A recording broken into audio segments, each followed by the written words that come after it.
I suddenly bolt upright in bed as though my torso were spring-loaded. I tilt my head back, fighting to suppress the nausea that's risen in my throat. A slimy red sensation clings to every surface of my body. I must have been tossing and turning a lot in my sleep. I'm absolutely drenched in sweat. I feel like I had a terrible nightmare. I wiped the sweat from my brow and finally managed to calm down. I wonder if it's because I read that book right before going to sleep. I don't remember exactly what it was about, but the detailed descriptions of anatomy, as well as the intricate account of the tools used, felt so painfully real that I can hardly believe it was just a dream. Little did he know he was reading about Ciel's past. Crap, I'm feeling nauseous again. I should stop thinking about it. That dream isn't the sort of thing I should dwell too deeply on. After all, didn't a famous doctor say that dreams are destined to be forgotten? Another headache? Shaking my head, I dispel the remnants of the dream. My throat is parched. I thirst for blood. I've only just woken up, so my arms and legs still feel heavy, but I'd better hurry up, get changed, and head over to the bathroom. If I splash some cold water on my face and have a drink after I've calmed down a bit, that ought to take care of both the nausea and my thirst.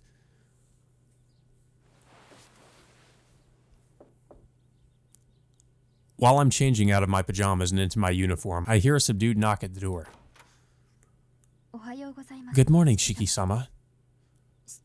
My apologies. I see that you've woken up on your own today as well.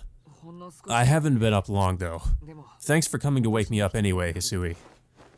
I finally managed to finish buttoning up my uniform. My fingertips have gone numb, so it took longer than I expected. Shiki-sama, I understand that you have just finished getting dressed, but perhaps you ought to consider taking the day off? Wow, it's not every day that Hisui states her own opinion on something. No, I wouldn't dream of it. I mean, if I don't go to school, I won't get to see Ciel. I cut myself off before I could finish that sentence. Phew, that was dangerously close. I shudder to think what kind of interrogation Akiha would subject me to if she caught wind of me saying that I need to go to school so that I can meet up with Ciel-senpai. Forget it. Anyway, why do you ask? Is something going on at the mansion today? No, it was simply that you happened to look particularly pale this morning, Shiki-sama. Yeah, but don't read into that too much. I'm just feeling a little groggy because I had a bad dream. I'm sure the color will return to my cheeks once I've washed my face, so no need to worry about me. It's time for breakfast, right? I'm gonna head to the bathroom first to wash up, but then I'll be right over. Understood. I'll be waiting in the lobby, so do not hesitate to let me know if you need anything. Hisui bows lightly and leaves the room. I'd better get going too. Bag and glasses in hand, I leave my sun-drenched bedroom. Why is it emphasized like that? Also, is he just did he just forget his glasses? Like, why is he not having a splitting headache right now? Even dunking my head in cold water isn't enough to take the edge off my headache. Okay, he does. He does have one, but like he must realize he doesn't have his glasses on, right? Like, oh, I see the lines everywhere. I must not have my glasses.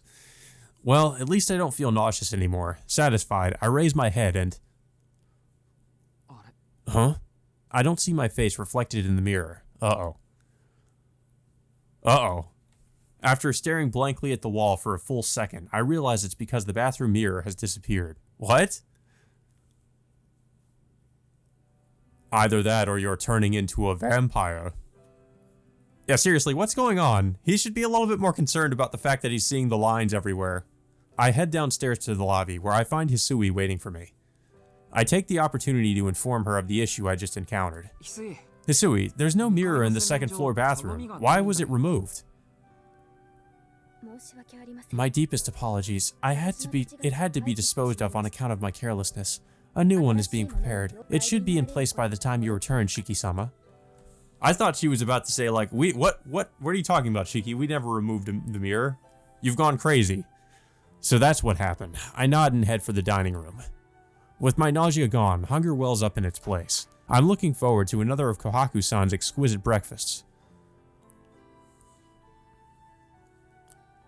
However, reality is ruthless. The Western fare on the menu this morning must not agree with me or something, as my nausea returns after only a single bite. I'm terribly sorry for serving you something that wasn't to your liking. I'll prepare something else right away. Kohaku-san swiftly cooks up a Japanese dish, but I can't get it down either. At this point, I reckon it's not a problem with how the food tastes, but that my body's in a state where it can't physically digest anything. Maybe Hisui was right, and I should have just spent the day in bed. One more. Please give me one more chance, Shiki-san. It goes against everything I believe in, but I'll unleash my ultimate weapon, a rice porridge with nothing but salt and plum in it. No, I'm the one who should be apologizing, Kohaku-san. I think something's wrong with my stomach. I doubt I could even eat liquid food, so could I just have some vitamins instead? Also, something for my headache if possible. Leave it to me. Medicine is my specialty after all. Let me see. I'll use something high in sugar for the vitamins, and as for your headache, I just have the thing. Let me go and fetch you something members of the Tono family have traditionally used at times like these. I don't know if I trust Kohaku giving us medication. The medicine Kohaku-san prepared for me seems to have really done the trick. My arms and legs feel so much lighter now, and it's like I never even had a headache at all. I'd wanted Miss Arak to examine me as well for good measure, but she's not on the clock right now. Apparently, she left early this morning because she had some other job to attend to. Where's Akiha? Oh, right, she's probably left for school already. I spent too much time on breakfast. It's already 7:30 a.m. I'd better get a move on myself if I don't want to be late. I'm off, Hisui. I'll be back in the evening. Hisui still has a gloomy expression on her face. Lighten up, I'm fine. Kohaku-san gave me some medicine too. If I start feeling like I'm coming down with a cold or something, I'll come home early. No, that isn't what I'm... Shiki-sama, are you not wearing your glasses today? Hearing that, I reach up and check. My fingers touch nothing but my bare face. I guess I was so preoccupied with how sluggish my body felt this morning that it slipped my mind. No wonder everything seemed so different from usual. I feel like that sort of thing wouldn't usually slip his mind though, like he'd immediately notice. Oh yeah, you're right. There, better now? My apologies. I did not mean to insist that you wear your glasses. I just thought it unusual to see you without them, Shiki-sama. She's right. I normally make it a rule never to take my glasses off around people, so that I don't have to perceive them. Unfortunately, I had to break that rule a lot these past few days. I sincerely apologize for having taken some of your precious time. Have a good day, Shiki-sama. I will be wishing for your early return.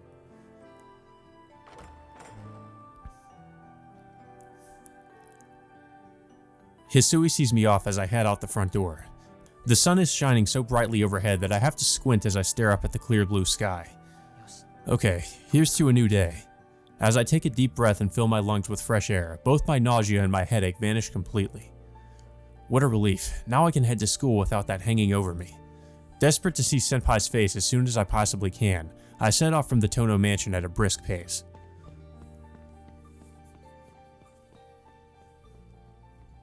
Yeah, something is a little bit off with Shiki. Something's off with Arkway too. I'm not really sure what's going on with either of them. Seems like I'll just barely make it in time for homeroom. Clinging to the faint hope that maybe Ciel Senpai had dropped by our classroom this morning as well, I run up the stairs 2 steps at a time. And lo. Ask and ye shall receive. I can hardly believe my own luck. The person ahead of me on the staircase is Ciel Senpai, no doubt about it. Hey, Ciel Senpai! My excitement at this miraculous timing must have robbed me of all reason.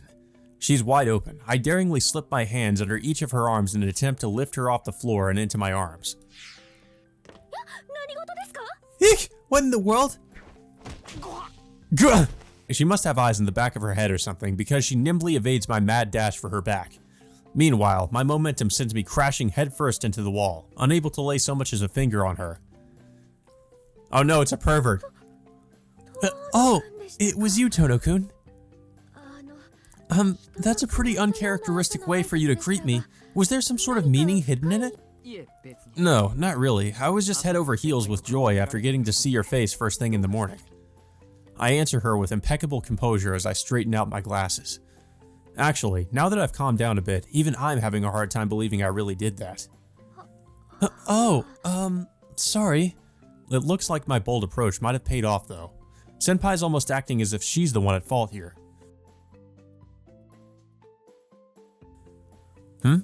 Hold on, she actually doesn't look apologetic at all. In fact, she seems absolutely livid. I'm sorry. This is entirely my fault. The moment I saw you, I just suddenly felt like playing a prank. Oh, don't worry about it. I'm happy to see you're in such high spirits this morning. Besides, this level of tomfoolery doesn't amount to much compared to your usual behavior. What's that supposed to mean? Good morning, Tono-kun. You've really been burning the candle at both ends recently. How are you holding up, both physically and mentally? Senpai offers me a sumptuous smile to go with her sumptuous greeting. I wish her a pleasant morning as well. I feel like there's an unusual pressure behind her smile, but I don't really pay it any mind. Any smile of hers is wonderful. Homeroom's about to start, so you'll have to excuse me. Oh, that reminds me, would you mind coming to the tea ceremony room during lunch? I have something that I absolutely must talk to you about. You will come, right? I'll be ready and waiting. It almost sounded like a veiled threat. Ready? Ready for what? I play her words back over and over again in my mind. They were so incredibly sweet that I swear I could even hear the heart at the end of her sentence.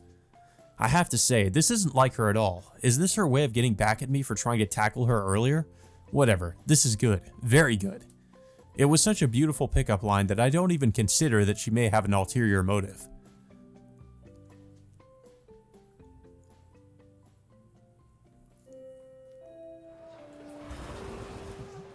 Huh? I enter the classroom only to find it in a state of chaos. The bell signaling the beginning of homeroom has already rung. However, instead of returning to their seats, everyone is still milling about and chatting. Yo, how's it going? I'm beat. Thanks for asking. I think I have a cold. I want to go home already. Morning. I'm relieved to see you're as lazy as ever. By the way, what's all the fuss about? Noelle-sensei was supposed to be in charge of first period, but apparently she's out with a cold and said we're supposed to just study on our own until it's our turn. Now I'm even more lost. What do you mean, our turn? Our turn to get vaccinated, remember? Last week, Noelle-sensei... Oh, right. You left early that day. A lot more students are getting sick this year than usual, so they've instituted a new policy. The first years had theirs yesterday, so it's our turn today. That was the day I met Arquaid. I guess they announced the vaccination program during an after-school homeroom session.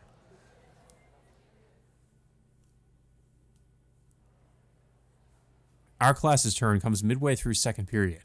I line up outside the infirmary and wait to be called. They normally let up to 5 people wait inside the infirmary, but now they're having us go in one at a time for whatever reason. As a side note, Arihiko has already gone home, after boldly declaring that he wouldn't do it because it'd be annoying and painful. I think you might be borderline, sweetie. Oh, I know who that is. Okay, this injection's gonna hurt, so be brave for me, okay? I hear the doctor's voice coming from inside the infirmary. It doesn't sound like the elderly doctor that's usually on duty here. I guess it's because this is a one-off vaccine drive rather than business as usual. Oh, you're in good shape, sweetie. Okay, I'll give you the shot that doesn't hurt at all. Why don't you count the number of stains on the ceiling or something? This grating voice is sadly all too familiar to my ears. Okay, next sample, please. Yep, that's what she was busy doing. Giving the students at Shiki School vaccinations. I enter the infirmary. As I'd feared, the familiar side of the infirmary has been disrupted by a kooky doctor who's as out of place in a school setting as a bull is in a china shop. Professor Arak? What have we here? So this is where my little prince goes to school. Wonders never cease. Could this be the red thread of fate? Ooh, what should I do? This means I'll have the fortune of the Tono family all to myself.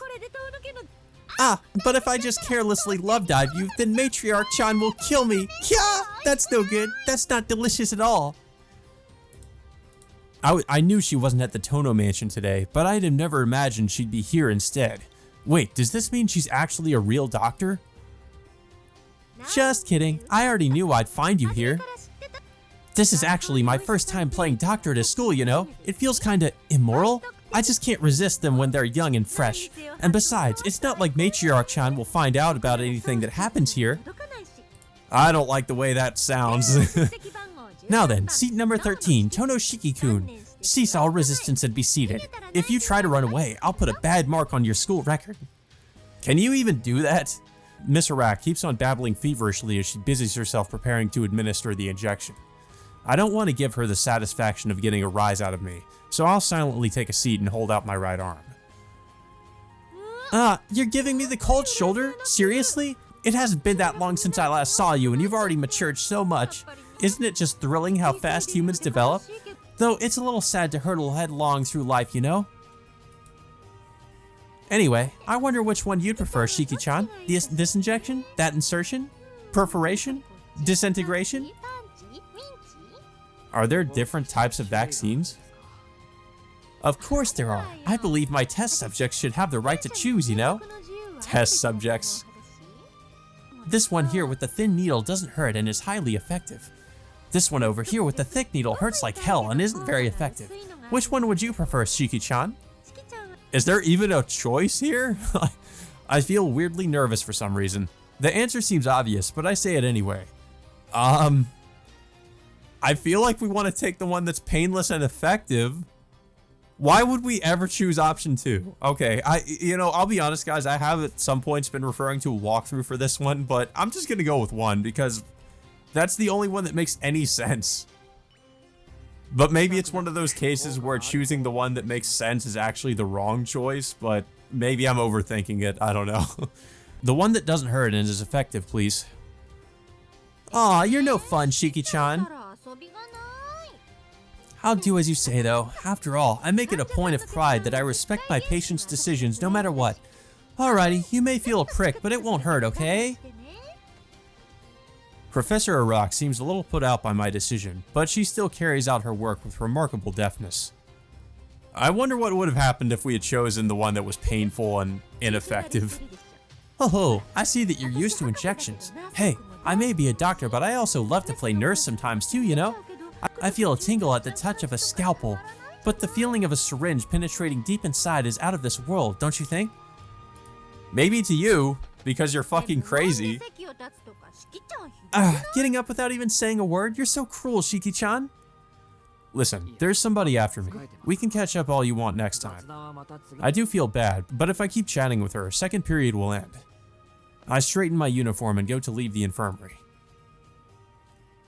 As I do, I've got my hands full with work all of a sudden too, so there won't be a next time. Well, anyway, it's got nothing to do with you, Shiki-chan. You said there's someone coming after you, right? Your days of amusement are already over, so isn't it finally time to put an end to your listless slumber? What the hell does that mean? I glance back over my shoulder at her ominous words. It's probably just one of her usual sarcastic jabs. The shadow cast by Professor Arak's long hair sprawls across the curtain like a spiderweb. I guess she wasn't really who we thought she was. Oh, I thought she was about to do something to us. I was like, what was that about? Is she gonna reveal herself to be like one of, I don't know, like a dead apostle or something? Maybe another true ancestor? I definitely get the feeling she's not, who she appears to be. She's probably one of those characters. I'm not sure if it's going to be revealed in this route who she really is, or maybe in the Far Side route. Probably in the Far Side route, if she's, somebody else or somebody who's trying to keep her true identity a secret or whatever the case may be. After what feels like an eternity, the promised time has finally arrived. I don't think I've ever been so painfully aware of how long a class is. Every second felt more like 10. It would be no exaggeration to say it was torture, but in the end, my patience won out. The waiting hasn't managed to wear me down, and I haven't been brought low by my anemia either. I'll be heading into battle in tip-top shape. I can't be too hasty. I'll stop by the school store first. It's lunchtime, so she might slam the door in my face if I don't bring any food with me. I obviously need to pick something for myself, but I also want to have something nice to surprise Senpai with. I'm a bit conflicted about our relationship turning into one where I'm always laying offerings at her feet, but I don't see any harm in going overboard just for today. I pump the brakes on my desire to rush straight for the tea ceremony room, and instead make a beeline for the school store with a feigned air of tranquility.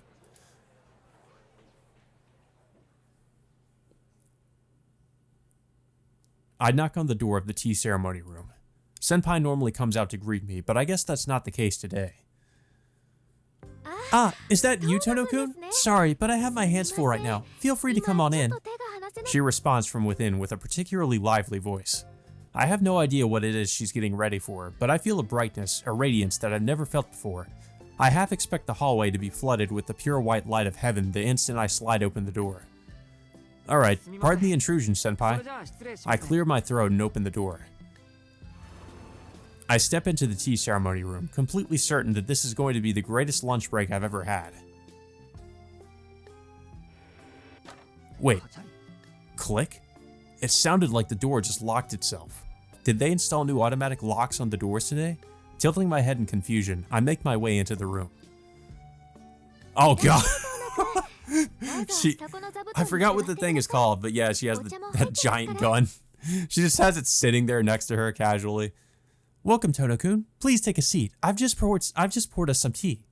Ciel senpai gives me a warm welcome. The room contains a pair of teacups and floor cushions, along with a familiar instrument of torture that's been put on prominent display. Senpai, is that... Ah, please pay it no mind. Don't worry, it doesn't react to virtuous people. It only works against evildoers. You know, like liars who don't keep their promises. Her smile is so perfect and unwavering that it's actually terrifying. This isn't a reward at all, it's a meticulously prepared ambush. Okay, that's very reassuring, but why'd you bring such a dangerous thing here in the first place? Oh, I was just doing some maintenance, that's all. I have no ulterior motives whatsoever. At least, not right now. Yeah, not right now. Her words are practically oozing with ulterior motive. Senpai beams up at me from her seat on the cushion. This is bad. This is worse than facing Vlav. My life is forfeit if I don't hightail it out of here this second, just as I start to back away. Why don't you have a seat, Tono-kun? Needless to say, on your knees, and no slouching. This is the tea ceremony room after all. She makes the first move and cuts me off. Her timing is impeccable. Right, of course. Don't mind if I do. I slowly lower myself onto the floor cushion, keeping my back as straight as possible. I miss the senpai who cheerfully told me that I could sit however I liked. I cower like a whipped dog. Anyone would if they were in my shoes, confronted with both senpai's smile and this overwhelming weapon. Oh my god. By the way, about this thing here. Ciel senpai picks up her weapon with a practiced motion, as though it were as commonplace an action as brewing a cup of tea. I can tell at a glance that this lump of steel is easily several hundred times heavier than I am, but she doesn't make so much as a sound as she hefted it. This thing is technically a secret, but since you've already seen it once before, I don't think there's much point in trying to hide it from you.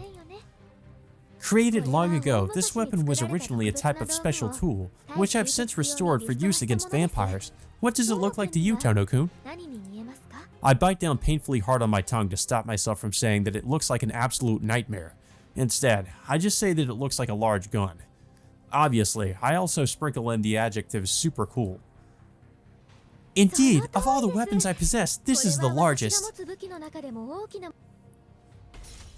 It works by shooting a massive stake out of this end here, which I use to punish vampires. It was originally powered by hydraulics, but since there was a risk it could break down in an extreme environment, I rebuilt it so that it could be powered by external pressure created by magical energy instead. I've already taken down 3 heavyweights with this thing. It's my most prized possession. Would you please not point that at us? Her slip of the tongue doesn't just send a chill down my spine, it practically freezes it solid. However, it seems like my split-second decision has saved me from the gallows. She visibly brightened up a little bit when I complimented her gun. I've got to double down and try to ride this out. That's amazing. You said it was yours, so does that mean you made this huge thing all by yourself? Of course. It was originally a part of a special purpose apparatus, but the whole assembly was more like an altar than anything else. It was far too large to be carried around. As such, I dismantled it into a number of pieces, one of which is this pile bunker, the armament of death by condemnation. Do you understand what I mean by death by condemnation? To a sinner, a liar, for instance, it's a single blow that serves as judge, jury, and executioner. There's no way that a dead apostle could get back up again after taking a hit from one of Seven's bullets. Ciel senpai proudly puffs her chest out. She's right, even a vampire would die if this menacing pile bunker drove a stake through their heart. The problem here is that right now, it seems like I'm the one in its crosshairs. It has a number of other forms, but since they don't really apply to you in the same way right now, I'm afraid I can't show them to you. I am truly sorry, but please understand. Is that so? I'm glad to hear it. Just for reference, aside from this gun, this pile bunker, what other outlandish ways do you have of killing people? Well, I also have my black keys. Let me see. I think just burning, bludgeoning, slicing, poisoning, or mentally tormenting them. Oh my, now that I think about it, these also seem like fitting punishments for a sinner who cooperated with a vampire. What of them? I'm toast. There's no doubt about it. She totally knows that I went out with Arkwade last night. Yeah, she might actually kill us. Please, have some tea. A dry throat leads to dry conversation, right? I thought you might have something you'd like to say to me, so I prepared some particularly bitter tea for you. Whew boy, time to apologize as hard as I can. I can only pray that clemency for those who confess their sins is a principle shared by all mankind. Senpai, here's the thing. Yes? What is it, Tono-kun? About last night. Oh? This is about last night, is it? Quite intriguing. I'll listen along quietly, so feel free to speak your mind. Just imagine you're at a confession. I'm sorry. I broke my promise to you and went searching for vampires with Arkwade. I'd made a promise with her 2 days ago, you see. I see. Did you have any success? None whatsoever. Arkwade said that they're all on high alert now, and we'll probably be stuck in a stalemate for a while. As expected, I have come to the same conclusion. They aren't going to risk showing themselves as long as the true ancestor or I are present. Well, never mind that. What were your impressions? Did you gain anything by cooperating with that vampire? My impressions? That's an unexpected question. I'd figured she'd be a bit more direct about laying into me for breaking my promise. Precisely. Did you realize that it was actually scary after all? Or that you never wanted to get involved with her ever again? Those kinds of impressions. You said it yourself, didn't you, Tono-kun? That fighting is scary even if you have a weapon. So have you learned your lesson? I haven't. I said I wanted to be of help to you, and my feelings haven't changed. I can't just turn a blind eye to the vampires either. But I really am sorry. I regret breaking my promise to you, Senpai. I should have confessed that I was searching for vampires with Arkwade. I bow my head deeply. By trying to keep my promise to Arkwade, I trampled on Senpai's kindness. No, that's not it. I didn't want her to hate me, so I kept quiet about my promise to Arkwade, even though I knew that doing so meant being unfaithful to her. Confessed? Yes, you should have come clean and confided in me. However, that's not the thing I want you to reflect on today. What I want is for you to take better care of yourself, Tono-kun. After all, you're just an ordinary boy. You aren't an enforcer like me. That's why if anything were to ever happen to you, I wouldn't be able to forgive myself. I finally realized how stupid I've been. I got carried away by the fact that we defeated Vlav. With the largest threat gone, I'd stopped paying attention to anything other than Senpai and Arkwade, and had underestimated just how dangerous vampires can be. Senpai isn't angry because I broke my promise. She's reprimanding me because I put myself in danger. Ciel, Senpai, damn it. My mind is a complete jumble of heartfelt regret and gratitude, and I can't even think straight. All I can manage to do right now is to stare directly at Senpai's face. There's a lot I want to say, but how can I when you look at me like that? Thinking back on it, it was an error on my part when I forbade you to search for vampires alone. I can't deny that you didn't do it alone, though your choice of partner is a problem in and of itself. Well, that was something I came up with on the spot, just an excuse. It's fine. It's given me a chance to reflect and learn as well. I am now perfectly aware of just how unruly you are, Tono-kun. Though she's criticizing me, Senpai's tone is also playful. What a relief. This conversation isn't over yet, but she seems to have forgiven me at least a little for breaking my promise yesterday. But wait, if you knew I was with Arkwade, you must have seen us. So where were you watching us from? Let me guess. You were also out patrolling the city, and when you spotted us, you hid and kept an eye on us? Who's to say? I have absolutely no idea what you're talking about. It couldn't have been me. I was out of town that night. Noelle-sensei must have happened to see you or something. Noelle-sensei did? She's out sick today, but I take it she was feeling just fine yesterday? Huh? It seems she didn't know that Noelle-sensei is absent today. After spending a couple seconds lost in thought, Senpai changes the topic as though nothing had happened.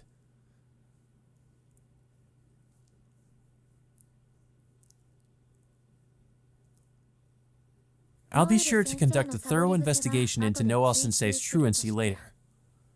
But right now, I want to talk about you, Tonoshiki-kun. I'll let the fact that you broke your promise slide because I was also partly to blame. But do you understand that your actions have only made the problem worse? Problem? What problem? I'm talking about Arcquaid. You misunderstand her nature. You think that she's an ally of mankind just because she doesn't suck blood, don't you? Her sudden question renders me speechless. Not because of how sudden it was, but because it's the same question I've been doing my best to avoid thinking about these past few days. I don't take that simple a view of the world. Either way, she's an enemy of the vampires that are nesting in this city. I teamed up with her because we share a common goal. As I thought, you fundamentally misunderstood the situation. Very well then. I've been avoiding explaining everything to you since you're an outsider, but I'll make an exception just this once. If you still intend on involving yourself with vampires, then I'll tell you about Arcquaid and her enemy Roa. The atmosphere changes. Senpai is staring straight at me with a serious expression on her face. I guess she's given up on trying to stop me from getting more involved. No objections here. I wanted her to tell me more about Arcquaid and the other vampires anyway, so if that's what she's about to do, then fine by me. Among the many bloodsuckers in the world, we members of the Holy Church refer to those who feed on the blood of the paragons, of Homo sapiens, as vampires. Vampires can be divided into two main groups, true ancestors and dead apostles. Arcquaid Brunstad is a true ancestor. Roa, who made his nest in the city, is a dead apostle. Even the other higher-ranked dead apostles, all of which possess special abilities themselves, consider Roa a heretic, or a special case. A special case? You mean like that Vlav guy? Is he also one of those top-tier vampires, ancestors? That's a good question. If we were to rank him based on the number of disasters he's caused, he'd easily rival the rank 9 dead apostles, and the 27 ancestors. In fact, the church considers him to be the 28th ancestor, though the other ancestors do not recognize him as one of their own. One of the ancestors, a king among vampires. So Vlav was an ancestor? I just figured he was a dead apostle. Vlav caused a catastrophe in the city just by showing up, and you're telling me that this guy's been lurking here for decades? But then, is this Roa guy really that strong? If he's as strong as Vlav was, shouldn't we all be dead by now? Roa himself isn't actually all that powerful. However, he's far more troublesome to deal with than a vampire like Vlav. He is, after all, a vampire that can come back to life even if he dies. But Senpai, vampires have undying bodies, so doesn't it make total sense for them to be able to come back to life even if they die? Immortality and resurrection are two different things. It's true that vampires are able to recover from even fatal wounds provided they have enough blood in store. However, in the event that they do run out of blood, they will perish. Even after they've perished, it's possible for vampires to recover if their vassal dead apostles repair their body and infuse it with potent blood. But there are no vampires that can resurrect from total annihilation on their own. That said, Roa is a vampire who has managed to overcome even that hurdle. Tono-kun, are you familiar with the word samsara? It's a Buddhist concept, so I'd expect most people in Japan to have at least heard of it. Samsara. Arcquaid mentioned this was one of his defining traits too. Yeah, I've heard of it. It's the idea that you'll be reincarnated as someone else after you die, right? And that concept is precisely what makes Roa so special. He succeeded in making samsara into a type of magecraft. Even if he dies, he comes back to life. Even if he is killed, he cannot be slain. Even if he's killed, he cannot be slain. In other words, even if we grant ourselves some temporary relief by killing the vampire we're up against right now, he'll just be born again as another human in the next generation. It doesn't sound like he's deathless in that his life never ends so much as his existence never dies. I'm not sure exactly how versatile a reincarnation is, but it sure seems like the only logical way to guarantee you eradicate Roa for good would be to eradicate all mankind. Yeah, because then he would never be able to reincarnate again. Or you could have Shiki's ability, which it would actually be to kill somebody's very existence or kill their soul. That being said, there are restrictions on his reincarnation. The basic idea is that Roa uses the time while he's alive to pre-select his next vessel. Once he's made his decision, he transplants all of the information that constitutes his self into the fetus belonging to his chosen bloodline. This information then lies dormant in the fetus until it either reaches adulthood or becomes intelligent in its own right. Once the host develops sufficient intelligence to inherit his self, they become the vampire Roa. Wait a minute, senpai. When you say transplant, do you mean to say that he's doing surgery on the baby while they're still in their mother's womb? You're in the right ballpark. This transplantation does take place while the host is still a fetus, but it isn't a medical procedure so much as a process that approximates the natural cycle. I said a moment ago that he transfers all of the information that makes up his self, but the key point here is to think of the soul like an electromagnetic wave, with the brain acting as both transmitter and receiver. The instant that Roa's body dies, he disperses his soul and transfers it to his next body. If he's already decided on a new host, then that's where it goes. If he hasn't yet, then it goes to a random fetus that satisfies his conditions. Roa's genius lies in defining the unquantifiable metaphysical concept that we call the soul, and modifying it into something that can be transmitted. This is a lot to take in all at once, but I think I get the gist of it. So when Roa's physical body dies, he reincarnates into a baby and remains dormant until his new host reaches adulthood. If what you're saying is true, then wouldn't that make him truly unkillable? That's way more insidious than simply having an undying body. If he can come right back to life as another human every time he's killed, then you can't get rid of him as long as mankind continues to exist. That makes him more than just immortal, he's eternal. You could say, inevitable. Yes, you're quite right. Roa became a dead apostle approximately 800 years ago. Since then, he has reincarnated a total of 16 times. Each and every time he has, Arquade Brunstad has killed him. Arquade has? Yes, Roa is more than just an ordinary vampire to her, though I'll admit he's more than just an ordinary vampire to me too. The true ancestors tended not to concern themselves much with the dead apostles. In fact, Arquade was the only one among them who killed other vampires. And while she has at this point killed quite a number of them, she has an obsession with Roa in particular. I remember hearing that Arquade is a vampire who goes around killing other vampires. Case in point, she helped us fight Vlav. She may be pursuing Roa in the same manner, but it feels like the circumstances surrounding it just got a bit more complicated. Wait, but Roa isn't like Vlav. Even if Roa dies, he'll just come back to life, right? So you can kill him all you want, but it won't change anything. Did she come here chasing after him even though she knows that? Yes, she does it because it's all she can do. Roa awakens as a vampire, begins to act, is immediately killed by her, and reincarnates into a new body, only to be killed by her all over again. This cycle has continued for a long, long time. Senpai bites her lip and looks down at the floor, her expression almost pensive. Still, a vampire that reincarnates if you kill them, huh? Vlav was a vampire whose mere presence wrought havoc on human society, but Roa seems like an altogether different breed. He embodies more of a slow, creeping dread. If a dead apostle like Vlav is akin to a natural disaster that befalls civilization, then a dead apostle like Roa is more like a disease festering below the surface of human society. Damn, he does sound troublesome. Senpai, just who was this Roa guy anyway? Oh my, I assumed we were more or less done talking about Roa. Did he pique your curiosity? Well, I guess you could say that. I was just wondering what sort of vampire would come up with such a roundabout solution to immortality. Is that so? Alright, I'll tell you a little more about him. Roa was originally a man, but his sex changes in accordance with his host body. What makes him a particularly troublesome dead apostle to deal with is that he is extremely difficult to uncover. He is, after all, born as a human child to ordinary human parents. Roa will only begin to mold the body and mind of his host into that of a vampire after they reach the age where they can act freely. As such, until his host is matured, they will not exhibit even the faintest whiff of vampirism. A side effect of this is that even after he awakens, Roa can continue to use his host's network of relationships to blend in seamlessly with society. The majority of the time the church manages to detect him, it's already too late. The city Roa grew up in has already been transformed into a necropolis, and then put to an end by Arquade the minute it reaches its zenith. It's a pretty roundabout explanation, but it makes sense. If he grows up as a human child, it gives him a perfect cover to keep sucking blood and expanding his influence without anyone catching on.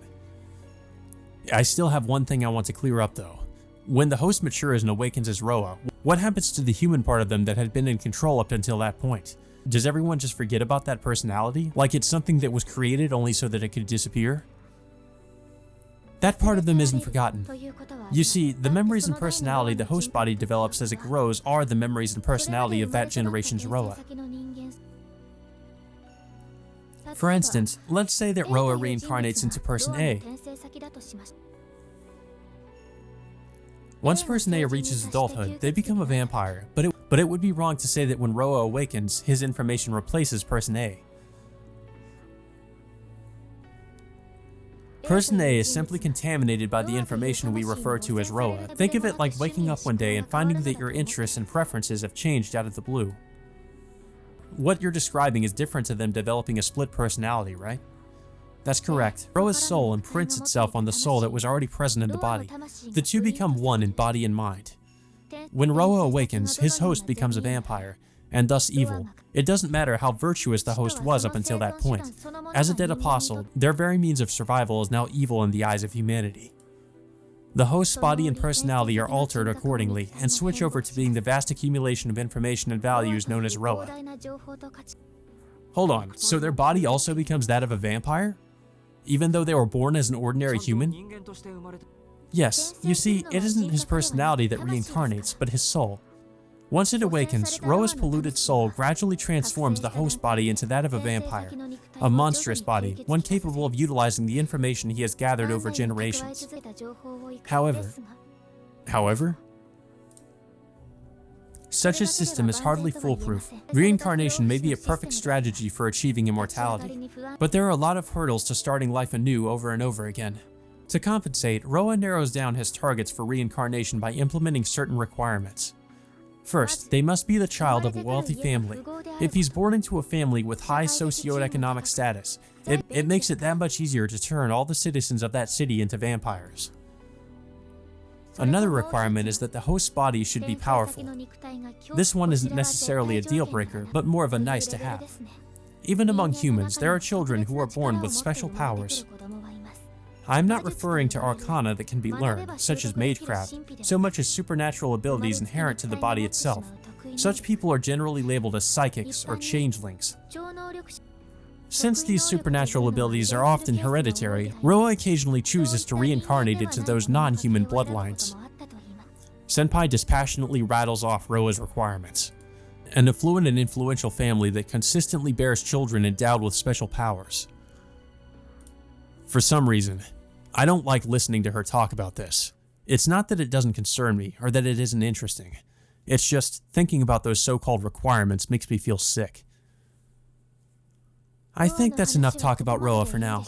It obviously goes without saying that he's my enemy, and a threat to the inhabitants of this city. But as threats go, he's not the only one. Arquaid Brunstad. She's far more of a disaster than Roa, and the one who's really to blame for all this. It's because of that monster that this city is infested with vampires in the first place. What? I've been losing interest, but that single sentence snaps me right back to attention. It's like her words sparked a fire in my head. Did Senpai just say that Arquaid is the one to blame for all this? Does she seriously have the nerve to call her a monster? What are you saying, Senpai? Arquaid helped me. She fought to protect the city, remember? You can't just blame her for all this. Like I said, you've misunderstood. She does't spare so much as a thought for this city, to say nothing of human lives. Her reasons for chasing after Roa are entirely personal.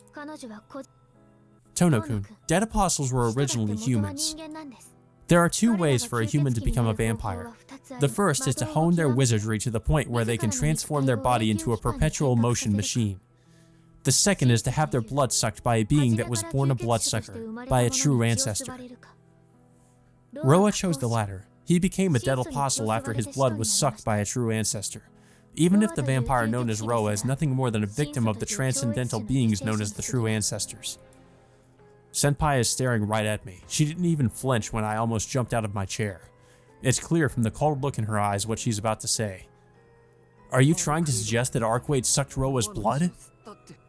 I'm not suggesting anything, I'm stating a fact. 800 years ago, she made a single mistake. Despite being true ancestor royalty, she fell for the sweet words of Roa, a human presbyter, and drank from a chalice filled with his blood. True ancestors are entirely different creatures to the rest of us. Dead apostles may possess tremendous power, but at the end of the day, they're nothing more than an extension of humanity. It's only on account of their long lifespans that they've managed to develop their own powers to the point where they become superpowers. On paper, even an ordinary human would be capable of acquiring the same abilities as a vampire if they lived long enough. Oh yeah, I remember reading something like that in a book recently. Undying bodies and immortality aside, vampires apparently aren't all they're cracked up to be. True ancestors, however, are something else entirely. Since the moment they appeared, they possessed powers beyond human comprehension. True ancestors are the quintessential elemental, avatars of all natural phenomena that occur on the surface of Earth. You could even consider them the alter egos of the planet. We humans have split ourselves off from our codependency with nature and prospered independently from it. Even if we receive the planet's blessings, we plunder it for resources and have secured ourselves a foothold where we'll survive even if the planet itself does not. Humans are the only creatures to have arrived at this original sin. It is by doing so that we have established ourselves as the most preeminent species on Earth. However, from the planet's point of view, this is evil. The world itself is a single life, a single concept. As such, it has a will and acts to protect itself from humans. What on earth is Senpai talking about? There's no way that nature could possess some sort of will. Even if it did, there's no way it could act in self-defense, much less harbor animosity for the pests that have contaminated it. No. It has one. That much is certain. It is simply a class of life so different from your own, and so unfathomably vast that you cannot even perceive it. Is that an ocean of blood? Behold reality. Behold nature's emotions in all their actuality. Behold those colors your feeble mind can scarcely endure. The rage and pain of this coursing life is simply something you humans are yet to be aware of.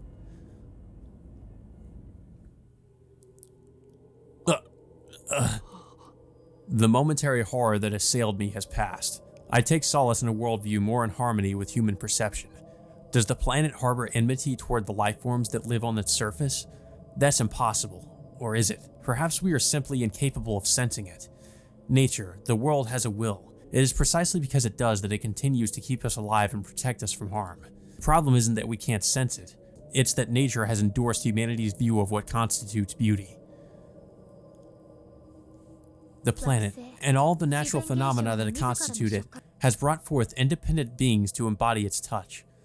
These beings are generally referred to as fairies or elementals. The true ancestors are one such species. They were born for the purpose of chastising humanity, and as a result think only evil of humans. Just as we consider vampires who prey on humans evil, the true ancestors consider humans who prey on nature evil. If that were true, it would be utterly laughable. Why then would they be handicapped by design, unable to exist without feeding off of those wicked humans? Do you understand? To the true ancestors, humanity is nothing more than an enemy. Their abilities have always been a part of nature. No, it's more that they are inextricably linked to the planet itself. As such, there is no limit to their power. Throughout the entire history of the Church, there have only been a handful of documented encounters with the true ancestors. True ancestors derive their power from the planet itself. Therefore, the only conceptual weapons capable of taking them down would be those capable of taking down the entire planet. Do weapons like that exist? I guess at least in the Nasu-verse. Obviously, such a weapon does not exist. Okay, that's what I thought. I'm like, I mean, if there were such a weapon, they definitely would have tried to use it by now. As such, it is impossible for any external factors to bring about their death. Furthermore, the following inscription has been preserved in our records. If you would strike at a true ancestor, strike not when they are in their prime. Bury instead the true ancestor with one foot already in the grave. And yet we've been forbidden from ambushing them, despite the fact that it's basically the only way these monsters can be killed. It doesn't make any sense. That night.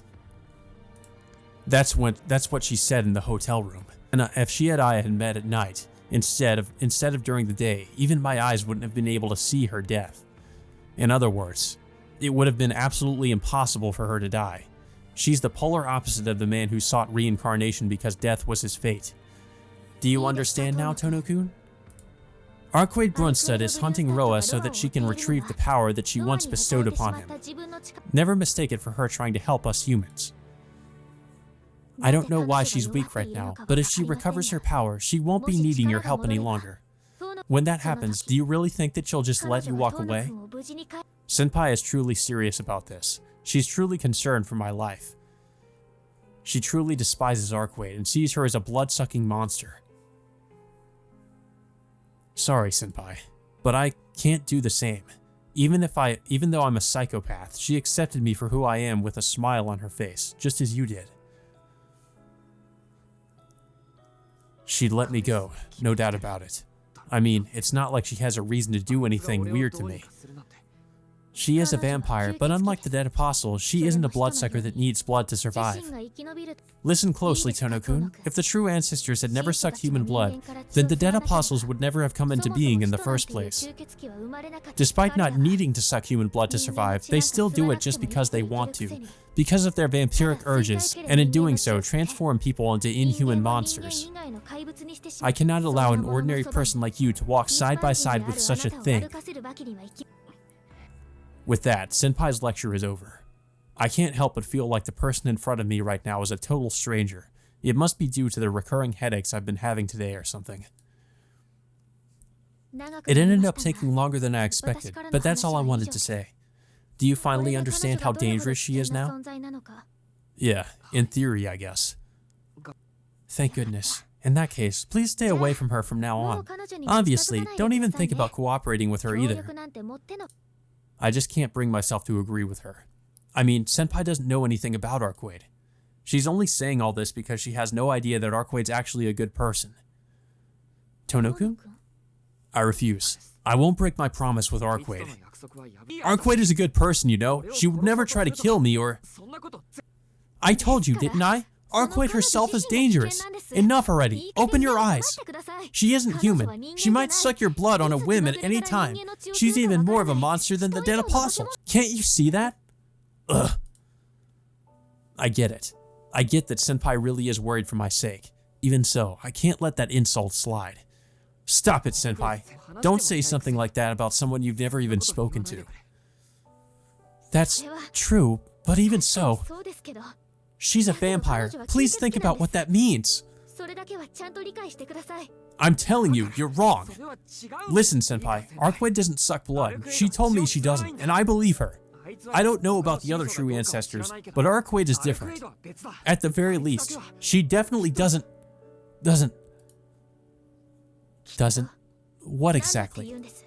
Even supposing that she herself isn't dangerous, the very fact that you're engaging in battle is, don't you think? You're not like her. You're an ordinary human. If you get injured, you could die. What I can't forgive is that even though she understands that, she still forces you to fight. Arquade is fine with you dying. That means you're no more than a tool to her. Senpai's outburst isn't directed at me so much as Arquade, who isn't even in the room with us right now. Sparks go off inside my head. I'm well aware that Senpai is right. Logically, it's clear that I'm the one acting crazy here. But that's exactly why I find her voice so grating right now. Shut up. Tono-kun? Shut up, Senpai! Arquade would never treat me like a tool. You don't know anything. Yet you don't know anything about Arquade, so stop being so inconsiderate. If she didn't protect us, we'd be dead and buried already. Is it that hard to show a little gratitude? I leap to my feet and yell at Senpai. Gratitude? She deserves nothing of the sort. What would a monster like her even do with it? Besides, this is all her fault to begin with. It's only natural she should clean up her own mess. Oh, I get it. It makes perfect sense why she protected the city now. It was all part of her ploy to trick you. Tono-kun, she knew that if she put on that whole human act, you'd buy it hook, line, and sinker. What? I don't give a damn whether she was being serious or just trying to rile me up. It's clear that Senpai thinks I'm a fool for trusting Arquade either way, and that Arquade herself is nothing more than a vampire to be defeated. I'm not being deceived, and if she's even capable of lying in the first place, she's not as tricky as you are, senpai. I believe what she said. Fuck it, even if she is lying, I'll gladly be fooled by her. Excuse me? Can you even hear yourself right now? If she keeps wandering around doing as she pleases, she'll throw this city into chaos. Did you seriously just tell me that you believe that pain in the ass true ancestor over us, the people who are actually working to protect society? I'm not about to let that one slide. God, are you trying to piss me off? I'm not. All I'm saying is that I trust Arcwade. Why don't you, of all people, understand me? If you two work together, the city would be back to normal in no time.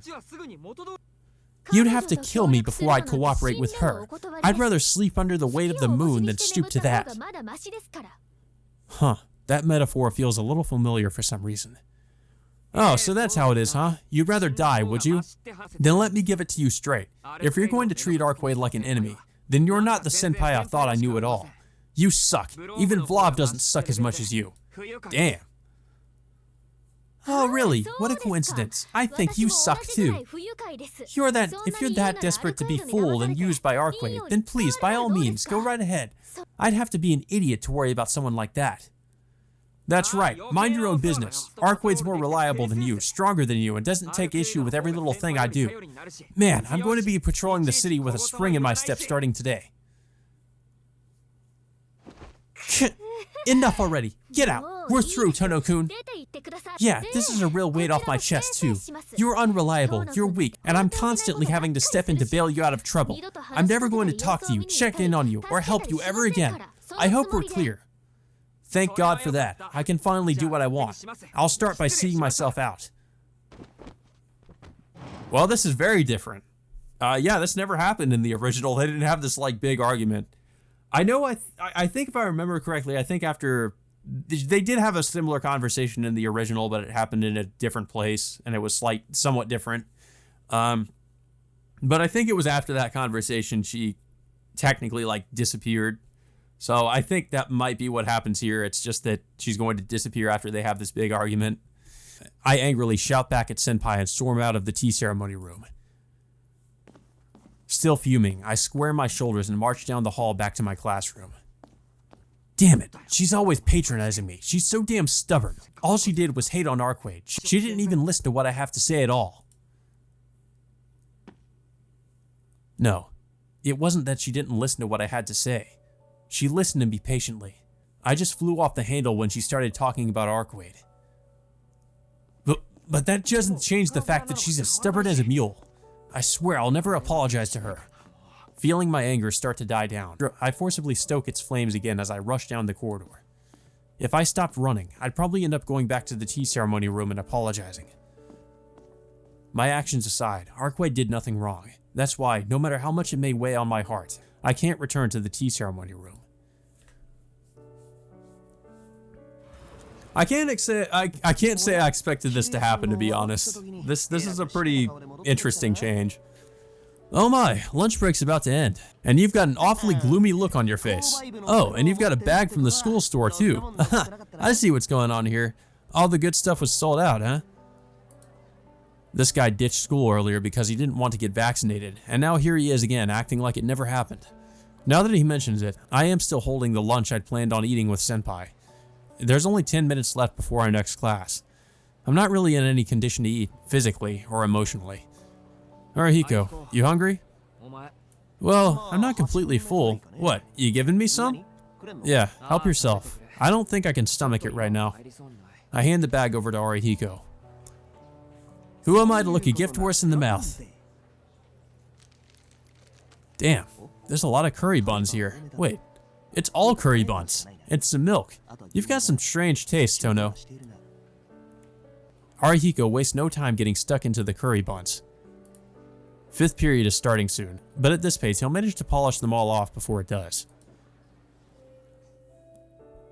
The bell signaling the end of lunch break rings. With the crushing weight of self-loathing heavy on my shoulders, I lie my face flat on the desk and wait for 5th period to start.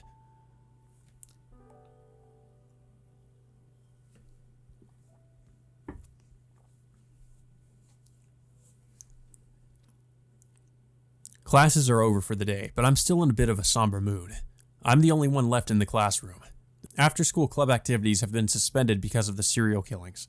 Almost all of the students have already gone home, leaving the school building as silent as the grave. It doesn't look like Senpai's coming to pay me a visit. I guess she meant it when she said we're through. I mean, it's not like I was waiting for her or anything. Why are you being tsundere about it, Shiki? I was just taking a quick break before I set off back to the mansion. I mutter aloud to the empty classroom.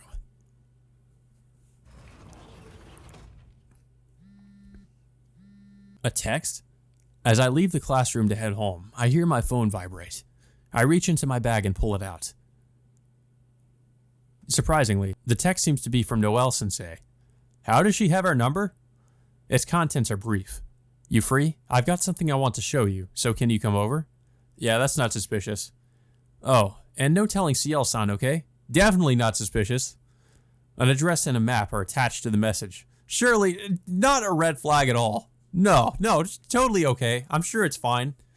May as well go check it out. Oh my god, Shiki, why are you so stupid sometimes? Like, he's smart when it counts, of course, but then, well, I guess most of the time when it counts, but then in certain, situations like this, he's a fucking idiot. Like, what, dude, come on.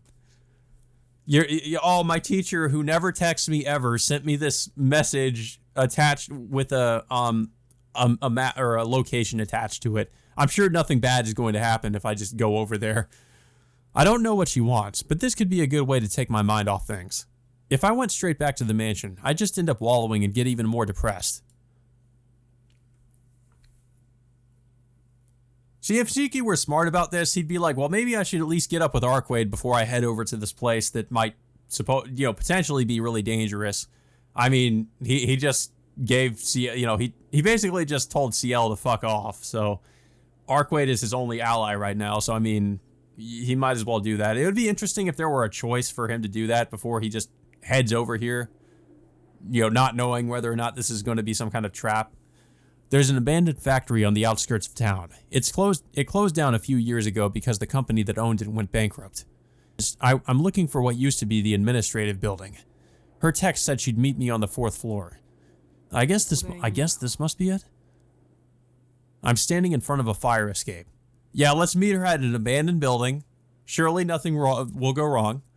This seems like an incredibly dangerous meeting spot, but I've definitely got the right address. Even he acknowledges it. He even acknowledges how dangerous this is, but he's like, oh, well, I guess I might as well go. This place has me on edge, but it'd be stupid to leave after coming all this way.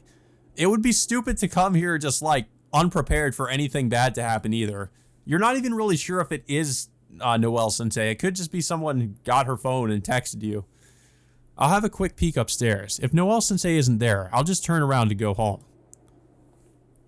I climb the rusty stairs, trying to make as little noise as possible. They're in pretty rough shape. It's like the whole building has just been left here to rot. This thing better not collapse. I cautiously ascend the stairs. As I do, I definitely just heard something. I don't think it was the wind either. Those footsteps. Sounds like they're coming from above. The higher I climb, the louder they get. Before long, I've reached the 4th floor. A closed iron door stands in front of me. I try the doorknob, and it turns smoothly. It's not locked. It sounds like the noise is coming from in here. Yeah, I really don't like where this is going at all. I open the door and peer inside the room. It's dark. The room is completely shut off from the outside, and since the place is abandoned, the power to the lights is out too. Except... is there a fight going on? Over on the other side of the room, there's something flashing intermittently. Noelle-sensei? I call out to her before going inside. Thanks for coming, Shiki-kun. Sorry I couldn't come greet you. Anyway, come in. I hear Noelle-sensei's voice. It seems like this is definitely the right place. As soon as I take my hand off the door, it swings shut under its own weight. I squint as I peer into the darkness. Oh god. What are we about to see? Before I can even ask myself what's going on here, my hand instinctively reaches up to pinch my nose. It's probably all the bodies of the vampires she's killed in here. This odor is repulsive but familiar. I can feel the floor squelch under my feet. I slip my knife into the cuff of my sleeve so that I can draw it at a moment's notice, then continue to advance toward the other side of the room. There sits a pair of vampires. They've each been tied to their chairs and had gags stuffed into their mouths. Their bodies twitch and convulse uncontrollably. They are the source of the stench that clogs my nostrils. The rattling noise I'd heard earlier is their heels pounding against the floor as they desperately try to escape from the pain. Their feet are slowly being scorched, presumably by the light that surrounds each of their chairs. The pain of being roasted alive must be agonizing, as the edges of their gags are so frothy with spit that it's dripped down and soaked their chins. Just how long have they had their feet to the coals like this? They've been screaming for so long that the veins on their necks are bulging, and their muscles are so tense that you can see the outlines of their bones. Their writhing bodies are drenched head to toe in blood. It's clear that at a glance it's because they've been thrashing about trying to break free of their restraints, in addition to the injuries from all the different tools they've been mutilated by. This way, Shiki-kun. You didn't tell Ciel-san about this, right? Blood and scraps of flesh are smeared all across the walls and floor. Being in this room feels just like being back in that passageway down in the catacombs beneath the department store. Right in the center of it all is a woman looking down at the two bound men with a wide smile on her face. Noel-sensei. Noel-sensei. I'm so disturbed that I can't even ask what the hell is going on here. Instead, I just stare at the woman in front of me, my question writ clear across my face. You don't get it. So I figured that since I had the opportunity, I'd give you a little peek at some of the work that we do. I mean, see these boys right here? Their faces ring any bells? I remember them all right. I recognized them as soon as I laid eyes on them. The two men sitting on the chairs are the same ones who dumped me into the catacombs. I thought you might. I could have just finished them off alone. But you've got a score to settle with them, don't you? I figured I'd give you a chance to get your revenge. Alrighties. Time for your long-awaited repentance. You guys, no one's going to come here, and the soundproofing's flawless. So how about I take these unromantic pacifiers off, okay?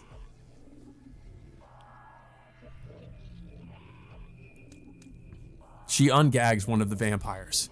You'd never imagined that gurgling sound issuing from its lips was breathing. It was more like a broken pump attempting to spit out some water trapped inside it. It coughs violently, expelling the foamy mixture of blood and saliva that had collected in his mouth, then raises its head and stares at the woman. The look of bloodlust and hatred in its eyes was nowhere to be found. It's been hours since it last held any such hope that it might be able to fight back. No, please, no more. I don't want to die. I don't want to die. I don't want to die in a dump like this. Not after I just became immortal. Please stop. Please let me go. Please save me. Who'd do something like this anyway? It's way too over the top. We're victims here too, you know? Right now, it's helplessly weak. It's weak and so frail that even the slightest push would send it to its grave. It's begging for help with all its might, desperately clinging to life. By nature, human beings feel compassion toward any being weaker than themselves. We possess the intelligence to judge people not for their past deeds, but for who they are in the present. Take how criminals are handled, for example. No matter how heinous their crimes, once they've been captured and rendered powerless, they are granted forgiveness and a chance to make up for their past mistakes. Only those who have suffered at the hands of the criminal in question have the right to choose whether to denounce their compassion as simple naivete, or to quietly uphold it as an exclusively human example of benevolence. Jesus Christ.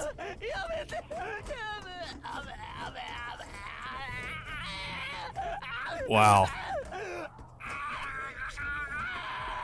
Noel is fucking scary, dude. Holy shit. Jesus. The woman is merciless. She listened patiently as that weak creature begged for its life, and only when it was finished did she set about disposing of it, meticulously slicing off one piece of it for every entreaty it had uttered. She starts with 5 of its fingers, then onto the wrists, from there, its elbow, its shoulder, then, just to spice things up, another finger. When there are none left, she swaps out her tools and sets to work on its internal organs. Gone is the instrument she used for slicing and snapping. Instead, she continues to dispose of its body using a tool designed for stabbing and burning. It's almost like watching someone prepare a meal. She could be a chef filleting a live fish, except the difference in technique and philosophy is like night and day. A chef has the skill to determine where to cut so as to avoid killing, and their philosophy is to preserve the freshness of the fish. But she is the opposite. There's no artistry to her technique at all. The only reason this thing is still alive is that it's hard to kill. There's only one thing they do have in common, and it's a tenuous connection at best. They share a common objective, to create a delicious meal. She disposes of it while it's still alive. She leaves its vocal organs for last, just so that she can savor its delicious screams. Stop! Don't put me in! Take me out! Don't put me in! No! Don't close the lid! Can you imagine if they animated this? Like, how the anime would even be if they animated this scene? I can't imagine it, dude. I feel like this would have to be a movie because of how graphic it can get if there were to be an adaptation of it. But I don't know. I have no idea what form like a Tsukihime anime would take if we ever got one. Especially if we got one of the remake where they did, have Noelle. The screams soon cease. Not because it died, but because its body disappeared from the chair. The woman meticulously dismembered the vampire until only its head remained alive, then packed all of the parts into a 50-centimeter square box and sealed it shut. The remaining vampire watched it all unfold with his face contorted in fear. Or more accurately, he was forced to watch it. Its eyelids had been sliced off before the show started, denying it the ability to look away from the grisly scene. I can hear its blood-choked wheezing. A desperate scream is leaking through the gap in its gag. No doubt it's begging for its life. Man, Noelle is a total sadist. What do you think? Vampires of this rank don't feel pain, but I'm slicing them up with a special tool that lets it get through to them. I've only got one day to perform my inquisition after all. If I don't do it at least this much, the souls of the people they deceived and killed won't be able to rest in peace, will they? Yeah, now I don't really feel bad whenever Mario abuses her. She's really just a terrible person. The woman takes her eyes off the vampire and approaches me, her boots noisily sticking to the floor. She's carrying what looks like an antique chopping saw in her hands. Alright, Shiki-kun, your turn. This has been baptized, so even an ordinary person should be able to use it efficiently. It may not be sharp, but it sure is sturdy. And since it cauterizes vampires as it cuts them, you don't have to worry about their blood spurting all over the place. It's a real beaut. You can go right for their neck if you want, but I think it's a lot simpler to start with their pinky finger. Make it suffer as much as it can before killing it, Kay? The woman holds out the chopping saw to me. I will give him just as he does. I will give him his just desserts, just as she did, or I won't do something so pointless. I think the option here is pretty obvious. Hopefully it doesn't lead us to a dead end, but I don't feel like Shiki would choose option 1. And I feel like option 1 is just wrong. I don't know. I feel like option 1 is more likely to lead us to some kind of a bad end or a dead end. We should probably resist her. That's messed up. I want absolutely no part in it. I swat her hand away. I'm surprised by how violently I pushed her back. I guess it shows just how repulsed I am by her. Oh? Messed up how? Too gory for you? But for all your scathing words, you're surprisingly calm about this, aren't you, Shiki-kun? Anyone who'd lived an ordinary life would have vomited the minute they set foot in this room. But you've barely even glanced at these two the entire time. It's like you've only had eyes for me. Kinda makes me think I'm not the only one who's a little messed up here. What, do you only act like a good boy so nobody finds out about your sick fetishes? Oh, she knows? I resent the urge to rise to her provocation. I'm not trying to pretend that I'm a good person or anything. I just said it was messed up because her actions don't really serve her goal. If you're going to kill them, quit mucking around and just do it. I want to kill vampires who assault humans, not torment them. Huh? You want to kill vampires who assault humans? How fucking thick are you? That's exactly what I mean by acting like a good boy. Vampires will kill anything. You'll die. Those creatures will hurt you every way they conceivably can, until you're begging it to kill you and put an end to the suffering. Maybe she's like this because something like this happened to her? Jesus. Without taking her eyes off me, the woman casually launches her weapon at the chair behind her. The weapon skewers his groin. Oh god. His muffled howls of anguish reverberate throughout the concrete room. He's frothing at the mouth so vigorously that it reminds me of a hot pot that's reached a rolling boil. Go on, kill it. It's just a lump of raw meat. It can't fight back. You've killed other dead before, so this should be no problem, right? The only difference is that this time, it's as smart as a human, screams like a human, and lives its life like a human, but that's all. If it can understand human suffering, then it can't be allowed to meet its miserable end before it's had a proper taste of it. Her eyes are filled with hatred, not for the vampire, but for me, the person who refused to torture it. Noelle hates me for disagreeing with her values, but also herself for being so weak that my rejection was enough to make her conviction waver. Alright, what do we do with this thing then? You just gonna let it off the hook if it promises to stop attacking humans? Gonna let it live? I can't fucking believe you. Do you have any idea how many innocent people they've preyed on? They're monsters, understand? Are you seriously going to treat them like humans simply because they act like they are? I can't deny it. It's true that the man in front of me tried to kill me. He succeeded in killing countless others the same way. But that's beside the point. She didn't say that's why I should kill them at all. Instead, she implied that anyone who becomes a vampire cannot be allowed to live, that they aren't entitled to the same rights as a human, that they deserve to die, no matter what kind of individual they may be. I can't endorse that way of thinking. If I come face to face with a vampire that preys on humans, or a living disaster like Vlav, then of course I'd have no choice but to fight to the death to defend myself. But if a vampire doesn't attack humans, instead choosing to live quietly among them, then I'd have no reason to kill it. There's just no incentive for me to go that far. Fine, I'll do it myself. I was an idiot for expecting anything from someone like you, who's lived their whole life in this laid-back country. Go make yourself useful and stand guard at least. Stand at attention like a good little scarecrow and make sure to really sear the fate of those two into your brain. The woman turns away from me and walks over to the vampire tied to the chair. She yanks the gag from his mouth. Save me. Please save me. Plaintive cries for help spill from his lips, the mere sound of which would tug on anyone's heartstrings. Perhaps he's actually earnestly vowing to better himself, vowing that he can escape from this nightmare, which the woman in front of him is about to him alive. He'll do everything he can to atone for his sins, much in the same manner as the profligate sinner who has suddenly seen the light and awoken a fervent believer in the Lord. Oh no, you're going to die. That's right. Die.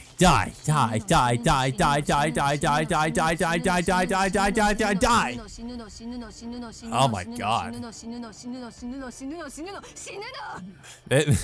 Whoever voice acted her did a really good job of just kind of switching up her personality like she did. Because, she goes from this sweet, seductive teacher to a complete psychopath. The dismemberment begins. Piercing screams cut through the air. Her ferocity only intensifies with each passing minute. Even what she did with the first body looks tame in comparison. The tool she had wielded so effectively before is now brandished wildly. Her dissection is no longer cold and meticulous, but downright cruel. Her screams of condemnation are so fierce that I can hardly tell which of them is the demon anymore. I'll kill you. I'll kill you. Kill you. Kill you until there's nothing left. Die. Hurry up and die right now. Suffer and die. Let me hear you scream for help until you breathe your last. People that become vampires. People that failed to become vampires. People that are about to become vampires. You're all just filthy, disgusting maggots. Hey, you think so too, right? You understand what I'm saying, right, Shiki-kun? Anyone that turns into a vampire should just fucking die already. They're worse than trash. They're germs. They're a blight whose existence sullies the world around them. She picks up the instrument of justice that was lying in the corner of the room. You couldn't call what she's doing torture or dismemberment at this point. The woman lifts the nearly 2-meter-long halberd, scraping the walls and ceiling in the process, and begins to pulverize the vampire's body. With it, her strike rends his flesh and shatters his bones. The vampire's body crumples in on itself as it's torn in half, along with the chair it was sitting in.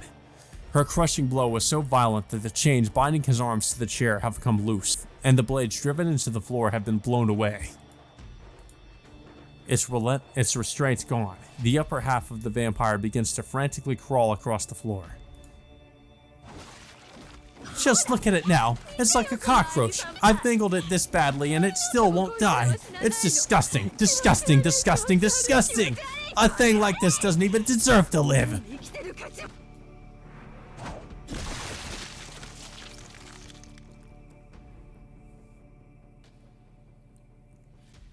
Thus ends the dismemberment of the second body. She doesn't even bother to put this one in a box. It's been beaten to such a pulp that nobody would be able to even recognize it anyway. There's no need to pack it up and take it home. The woman is staring at the floor, her back to me. See? I was right, you know. Vampires are a blight. That's why. If you ever find that you're the same as they are, die. Kill yourself. Beg for forgiveness. Cry for mercy with tears streaming down your face. And then slit your throat. If you don't have the guts to do that, then kneel down in front of me and bare your neck while you piss yourself and beg over and over for me to spare you. With glassy eyes, she spits out a string of curses. Her halberd falls to the floor with a loud clang. Her shoulders had been shaking as she panted, but she takes a deep breath and steadies herself. Just kidding. Did I give you too much of a fright?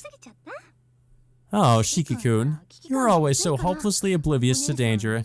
Why, I couldn't help going a little overboard. She is like an entirely different person. It's as though whatever possessed her is gone. She's back to being the Noelle sensei I remember.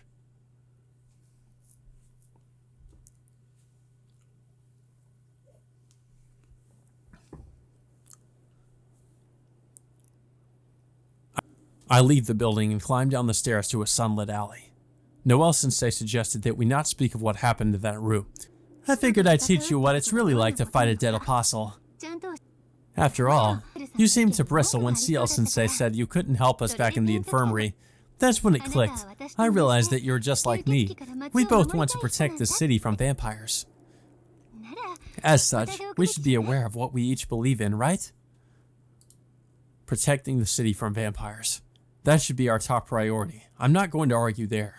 Even so, I'm hesitant to go along with her while the memory of that horrific display is still fresh in my mind. What I believe in is simple. Now that I know what's happening, I just can't look the other way. All I want to do is be of help to Senpai. Actually, shouldn't you be against this, Noelle sensei? Ciel senpai said that she wasn't going to let any civilians get mixed up in this vampire stuff. Why would I be? I fully approve of killing vampires, and since you've got a special power for doing just that, isn't it only right that you use it for the greater good? I'm not saying any of this because I'm an executor of the church, and it doesn't matter to me if you're just an ordinary student. I simply want to applaud your courage, Shiki-kun, that's all. She clearly approves of my involvement. I saw some evidence of that already back in the infirmary, and it seems like she really doesn't share the same policy as Ciel senpai. Ciel senpai tells me that I shouldn't fight. Noelle sensei tells me that I should fight. It seems like I owe a senpai more than I thought.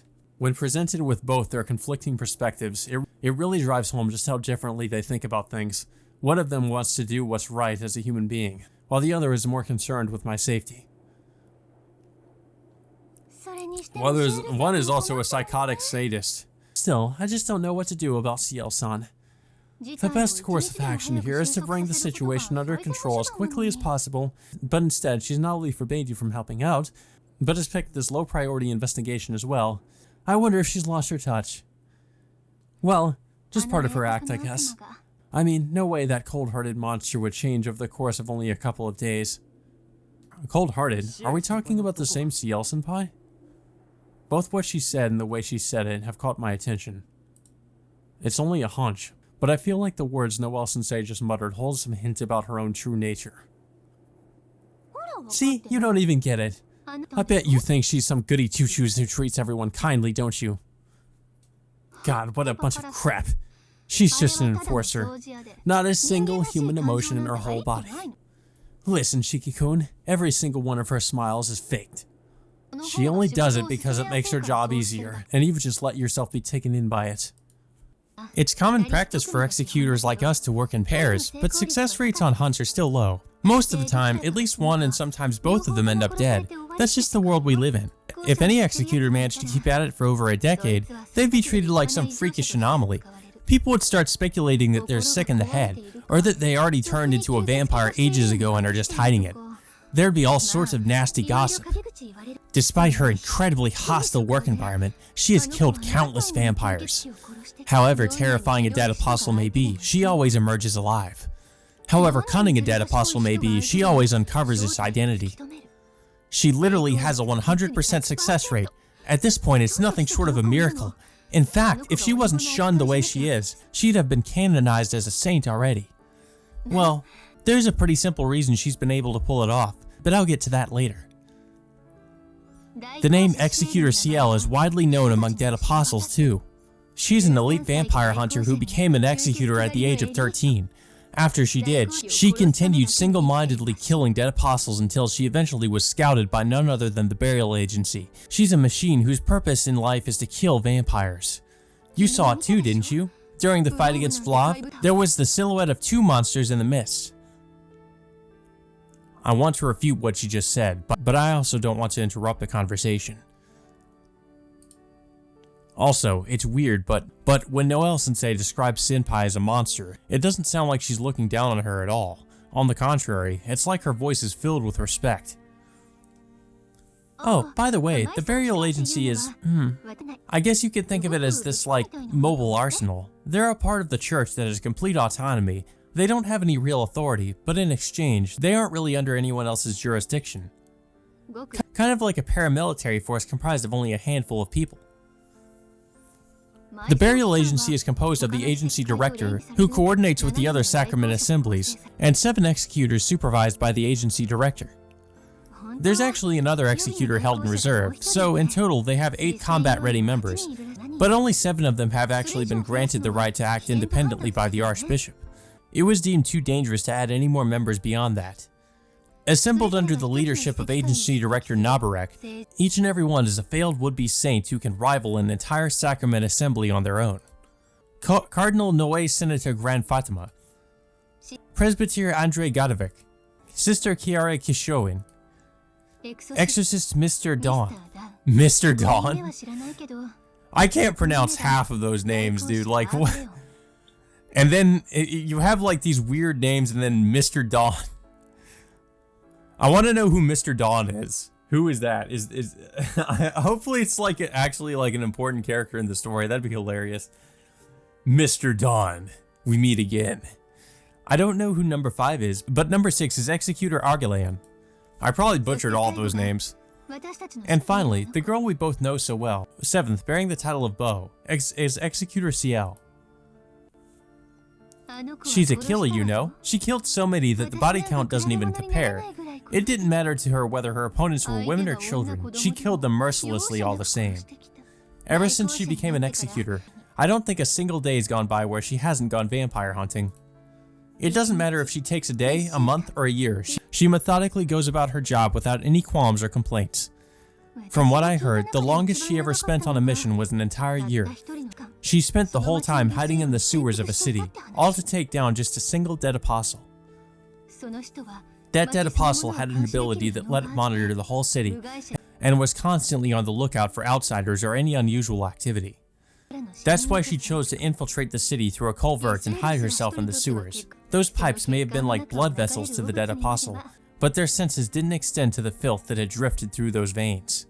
Since using any sacraments or magecraft would have given away her presence, she swallowed the handle of a black key before entering the sewers. Those sewers weren't as well maintained as the ones in this country.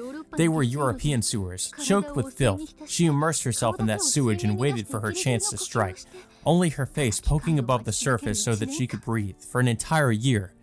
That's pretty gross, honestly. Ugh, just imagining it makes me shudder. For once, I actually feel sorry for the vampire. The dead apostle had taken complete control of the city, killed all the executors that came after it, and thought it was finally free to roam the city as it pleased when it stepped out into the street for the first time, only to be killed by a single deadly strike issuing from a sewer grate. Even a snake would turn tail and flee at the sight of her vindictiveness. That's how she lived her life, all the way up until the time we paired up. Do you get it now? She's an inhumane machine whose sole purpose is killing vampires.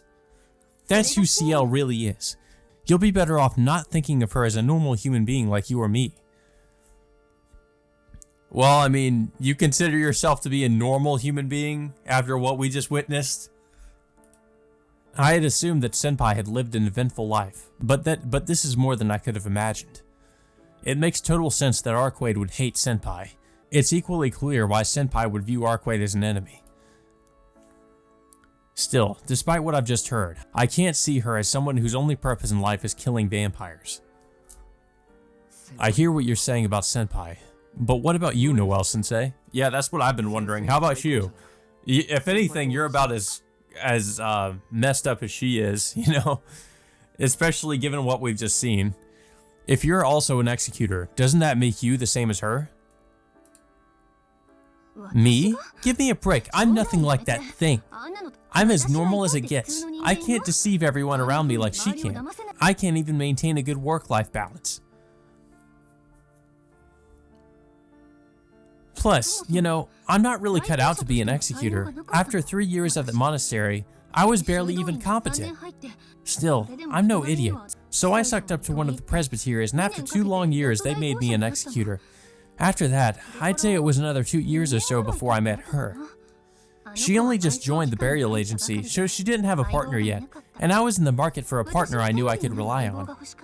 The rest is history, right? We connected over the fact that we are both from the same hometown, so it wasn't long before we officially became a team. It's been 5 years since then, and thanks to her, I'm still alive and kicking. Huh? Wait, time out. I felt like something was off before, but I finally managed to put my finger on it. Did she just say they've been together for 5 years?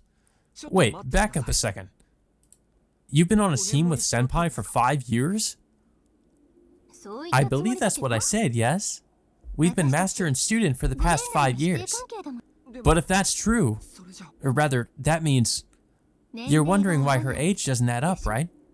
Of course they don't. She hasn't aged a day since the incident. I feel like I'm about to black out, but steady myself and push through. Ciel-senpai hasn't changed at all over the last 5 years. I can't tell if she's telling the truth or not. I can't even tell why I'm so surprised to learn 5 years have passed. No way. If that's true, it's like... Yep, it's like she's a vampire. She isn't though. After all, she's a perfect immortal. Her statement makes my breath catch in my throat. Perfect immortal? That can't be right. Noelle-sensei must be pulling my leg after all. I mean, vampires have undying bodies, but not even they have attained perfect immortality. I'm not kidding. Try all you like. She will not die. Even if she's killed, she comes back to life. Even if her body is reduced to ashes, it knits itself back into its original shape. She'll go on living, looking just as she does now, regardless of what happens to her. In that regard, she's basically a vampire. Unlike the rest of us, she doesn't have to cling to her one shot at life. Since she doesn't have any reason to fear death, she can go on chasing her objective forever. This is the reason behind her 100% success rate. It's simple, right? Any vampire she targets will be able to escape her. Then, Ciel-senpai is your... Yep, she's the master and I'm her apprentice. Even the way I disposed of those vampires back there was just me taking a page out of her book. Actually, her methods are probably even more gruesome. She's already experienced plenty of torture firsthand. After all, she's so adept at both dishing it out and taking it that it gives me the chills. What do you think about it? Like, Arcade and Ciel are just in this perpetual, almost like loop of just trying to kill... They're both trying to kill Roa. They both want revenge on Roa. But he can never really die, so they'll just keep trying to kill him over and over and over and over again. Of course, until an anomaly, I guess, like Shiki comes along and can actually kill Roa for good. They'll just keep at it. They'll just keep going forever. Do you finally get it? Executor Ciel is just as much a monster as vampires are. She's a butcher with no regard for other people's lives, but she's allowed to live so long as she goes around killing vampires. That seems to be what she wanted me to hear most. I scratch at my chest and start breathing again. Right now, I feel angry. Not because I just learned what kind of person Senpai is, or that she's actually immortal. That doesn't matter to me at all. I'm just angry at myself for being shaken by Noelle's words. Oh my, you look like you're about to fall over, Shiki-kun. A real shock, isn't it? Yeah, I'm so shocked I don't know what to think anymore. That aside, why'd you suddenly decide to bring all this up, Sensei? Shouldn't you be trying to keep it all a secret as well? I really should, but I wanted to correct your misconceptions. It might not mean much coming from me, but you shouldn't trust her just because she saved you. She's only using you for her own benefit, you see. No, that's definitely a lie. Senpai hasn't done a single thing that could be considered using me. I'm the one who suggested we cooperate. Senpai has always been looking out for me. Not once has she asked me to do something herself. Is that so? Huh, that's unusual. Well, even if that were true, it doesn't change the fact that she's been dishonest with you from the start. Shiki-kun, you didn't even realize that she used her powers of suggestion on you, did you? My mind freezes at her words. Suggestion? This time, I get so dizzy that I feel like I'm going blind. That's right. She planted the idea that you should feel goodwill toward her. If you think I'm lying, Shiki-kun, then just try to remember. How long have you known Ciel? How did you end up calling her Senpai? How long have I known her? That's easy. Senpai is a third-year student, and I've known her since I was a first year. Since I was a first year? Huh? What? I don't remember. I don't remember anything. I can't recall a single memory of spending time with Senpai at school. The earliest thing I'm able to remember is that time I met her on the train. Now that she mentions it, when did I start referring to her as Senpai? I don't even know which class she's in. Thank you very much, Dona-kun. She said those words with a smile on her face. Because of that, I felt like I'd always known her. No way. On top of that, there's something else. Everyone calls her Ciel like it's totally normal, but not once have I heard anyone call her by any other name. How come nobody ever wondered why she has a name like that?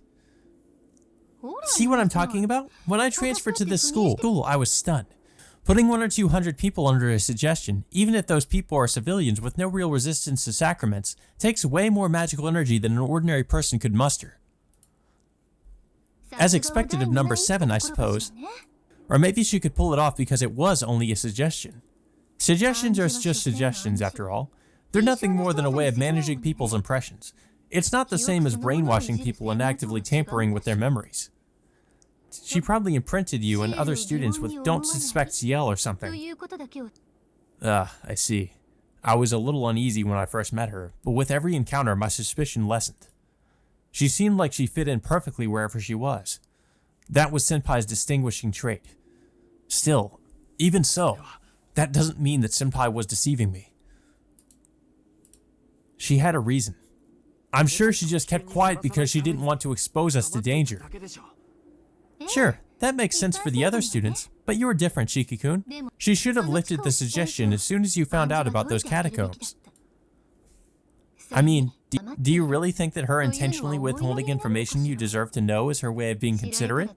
Isn't it just that she's keeping quiet because it'd be inconvenient for her if you found out?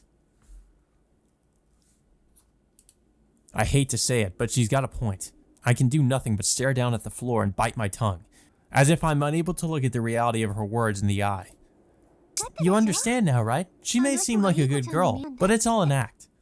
Yeah, it has to be. If it isn't, then what the hell is up with that cold-hearted attitude she's had all this time? I hear the sound of grass being trampled on. When I look up, she's already made it to the exit from the courtyard. Well, that's all I had to say. I'm sure she'll discover this place soon, and I can't imagine what she'd do to me if she found out about our little date. Worst case scenario, she might get rid of both of us. We've already served our purpose after all. On top of that, you know a lot of things you shouldn't now, right? Gotta make sure to destroy the evidence and all, you know? Destroy the evidence? What's she... Who knows? It'll all depend on what you do next, Shiki-kun. Guess you'd better do all you can to stay in her good graces and hope she looks the other way, huh? Though, once this job is all done and dusted, who knows? What's that phrase again? Dead men tell no tales? I'm seething with anger and indignation. That's not how this will end. Even if Senpai does want to protect her secrets, she said she'd just erase my memories. Though, that said, there's a part of me that wonders whether she really can just erase this 1 week's worth of memories. Oh yes, that's just perfect. Seeing that look on your face made this well worth the risk. Alright, see ya, Shiki-kun. Make sure you take everything I told you today to heart. Be careful not to ruin everything like I did. Wait! I call out to stop her, but it's already too late. The woman who invited me to this otherworldly place to tell me all about her version of the truth has disappeared. A smile on her face.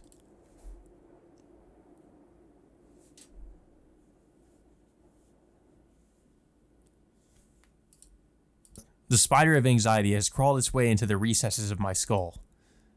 Shaking my head to clear away the cobwebs it spun inside my mind, I too take my leave of the abandoned factory, now dyed a deep red by the setting sun.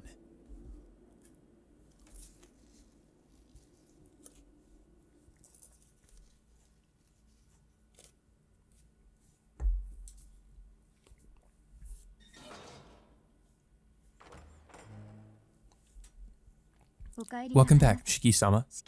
Thanks, Hisui. Sorry, I have a bit of a headache. I'm gonna rest for a bit, so call me when dinner's ready. Hisui went out of her way to welcome me home, but I don't have it in me to greet her properly, and instead just headed straight for my room.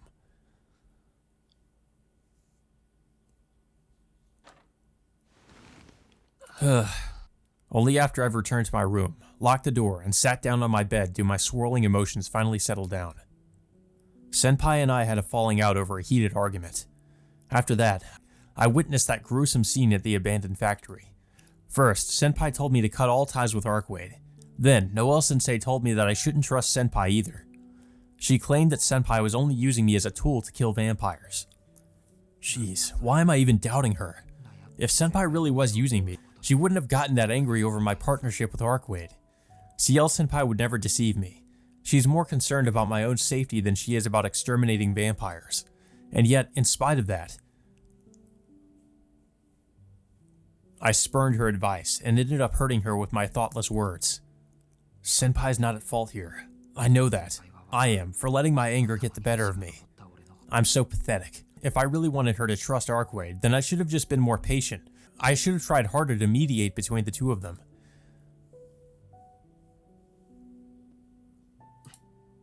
I love Senpai. That love is a mix of respect, camaraderie, lust, and a whole host of other emotions. I've never wanted to make another person happy as desperately as I do right now. If I didn't have to deal with my anemia, I'd have asked her out a long time ago. That being said, I feel just as strongly about Arcwade. The emotions I feel about her are different, but I'm mesmerized by her all the same. I can't stand to hear someone who can smile like that branded as nothing more than a vampire. That's the whole reason I ended up lashing out at Ciel-senpai in the first place. What's gotten into me? I'm not making any sense. Shit, I didn't know I was this sort of person. It's perfectly clear to me that I love Senpai, so why can't I stop thinking about Arcwade? Maybe it's because I love her that I couldn't stand to hear her say those things about Arcwade? A second, heavier sigh escapes my lips. The sun has already set. Only a few hours now until the time I promised to meet up with Arcwade. Still racking my brain for an answer, I lie my exhausted body on the bed and wait for Hisui to call for me.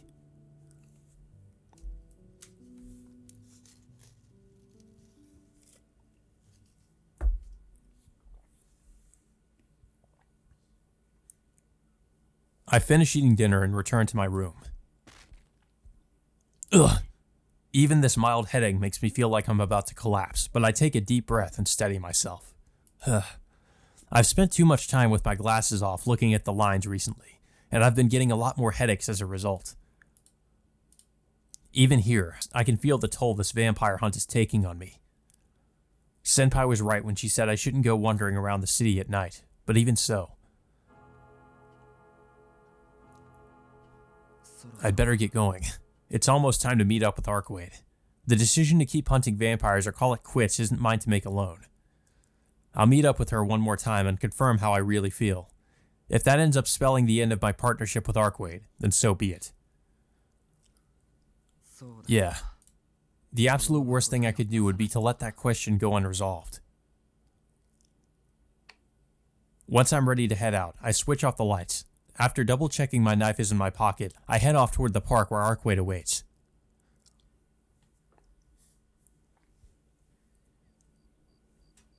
Nobody notices me as I make my way to the main gate. The road in front of the Tono estate has never attracted much traffic, and I'm basically the only pedestrian that uses it. It's particularly quiet tonight. People don't go out as much lately because of the serial killings, and most of the homes in the residential district down the hill have already turned off their lights.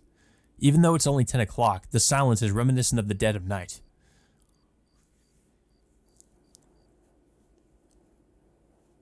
We're nearing the end of October, and there's a faint chill in the air.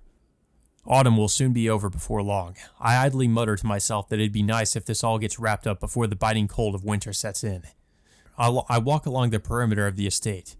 Down the hill from here is the residential district. When I'm on my way to school, I head southwest from there toward the shopping district. After I make my way past the shops, I end up at the north side of the station, so I cut through there to get to the South Plaza. From there, it's only another 10 minutes or so on foot. Tonight, I'm heading to the park over on the south side of town, so there's no need to pass through the shopping district. If I just head due south through the residential area, there's an underpass beneath the tracks that bisect the city. From there, it's a straight shot to the park. I've got a little under 15 minutes before 10 o'clock. Not going through the shopping district means I'll be sticking to the unlit back streets of the city, but I've got to take the shortest route tonight if I want to make it in time. As I walk, I catch sight of a shadowy figure by the wall surrounding the estate. It's a young woman wearing a habit, leaning against the wall. Surprisingly, it doesn't look like she's here to get in my way. It's more like she's just here to see me off. I can't believe it. Where do you think you're going at this hour? I come to a stop. Her gaze is cold, and there's no emotion in her voice. I'd planned on looking for her at school tomorrow, but she's beaten me to the punch. Even though I've been granted this perfect opportunity, I can't bring myself to look her in the eye. I want to apologize and make up with her as soon as possible, assuming she's willing. But before I can, there's something I have to settle once and for all. How do I feel about Arkwade? I can't talk to Senpai until I've got a clear answer to that question. Senpai, Don't bother making excuses. Your current actions speak for themselves. Unbelievable. Even after everything I told you, you're still going to see her, aren't you, Tono-kun? Are vampires really that great? Or could it be that you've been suckered by the sweet temptation of eternal life? What? This level of unbridled contempt is completely out of character for Senpai. The temptation of eternal life. I guess she's referring to how if I get bitten by a vampire and become a dead apostle, I might be able to achieve some sort of immortality. But at the end of the day, they're no different from humans. They die if they don't eat, and it's not like they can't be killed. I've seen enough to know that all too well by now, and besides, Sure, I'm tempted. Nobody wants to die, and I want to become strong, just like you.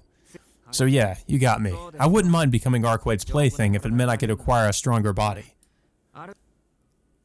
What? What? Tono-kun, what are you even saying? That was your cue to say, no chance in hell. I'm doing it to save the city, right? Of course it was. Except, it sounds like you were trying to rile me up to get exactly that reaction, weren't you, Senpai? I had a feeling that's what she was going for. Who knows what kind of flawless logical argument she'd have shut me down with if I'd played into her hands. I'm afraid I won't be taking your advice tonight, Senpai. That said, I regret the way I acted in the tea ceremony room. I hope that you'll allow me a chance to explain once this is all over. I walk past her without looking at her face. It's a pretty pathetic apology, but my top priority right now is meeting up with Arkwade. I see. If you're that set on it, then I have nothing more to say. And please, don't worry about what happened in the tea ceremony room. You didn't say anything wrong, Tono-kun. I hear Senpai's voice coming from behind me. I can't feel anything in it that suggests she's going to try and prevent me from meeting up with Arkwade. I see. I guess Senpai really has had enough of me at this point. Okay, well, I'll be off then. Very well. Please feel free to do as you wish, Tono-kun. All I can hear is her voice.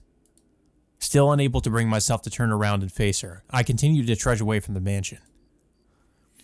To me, that feels like her saying, like, okay, I'm not going to see you again, Tono. This is the last time we'll talk to each other. That's kind of how it feels to me.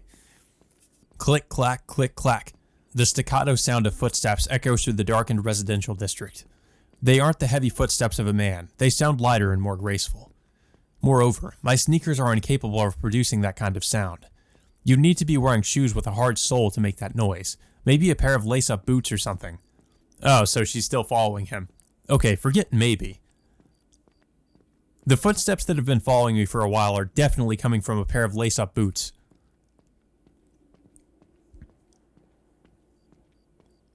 I come to a sudden stop. The footsteps also shuffle to a halt. This won't do. If I just keep on walking and ignoring her, we'll arrive at the park soon. I have to take a stand right here. Senpai. I turn around. Yes? Is something the matter, Mr. Feeble Delinquent? Please, just delinquent is fine. Senpai, remind me, is your apartment this way? No, we're going in completely the wrong direction. Tono-kun, you've been there once before. Don't tell me you've forgotten already. No, I remember perfectly well. I only wanted to make sure. It just struck me that we've already passed the turn you should have taken. Why, would you look at that? You have a remarkable memory. Wouldn't you know it? We just passed the turn off from my apartment. I silently respond with a forced smile. Oh, is that so? Senpai smiles right back at me. Sure is. Well then, I'll be going in this direction. Very well. Please feel free to do as you wish, Tono-kun. Senpai sends me off with a cheerful smile on her face. Oh my god, she's definitely pissed. For some reason, I have an incredibly bad feeling about this. There's about to be another, like, a rematch, or, well, I get not even really a rematch. I guess a death match between her and Arcwade. What are you doing with my man? Give him back. I take a deep breath. Is something wrong? Weren't you about to leave? Senpai asks me a question. I take advantage of that brief window of inattention and begin to sprint down the unlit road. Yeah, she's definitely gonna outrun you, Tashiki. I run through the darkened city as fast as my legs will carry me, not even pausing to steal a glance over my shoulder. I don't hear any footsteps chasing after me, but I take a short detour anyway just in case. I hadn't planned on passing by the station, but Senpai shouldn't be able to tail me if I blend in with the crowd. I'll dive into the throng to make it look like I'm headed toward the school, then double back and head for the underpass.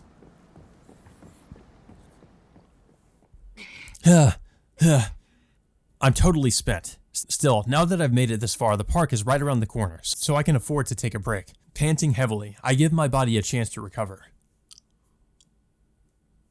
Seems like my plan worked. I don't hear those nimble footsteps of hers. She must have gotten fed up and gone somewhere else instead. Can't say I approve, Tono-kun. Even if nobody else is around, I don't think it's proper to run off recklessly like that. Someone gives me a gentle tap on the shoulder from behind. Whoa! I leap backwards like a startled frog. Why are you following me, Senpai?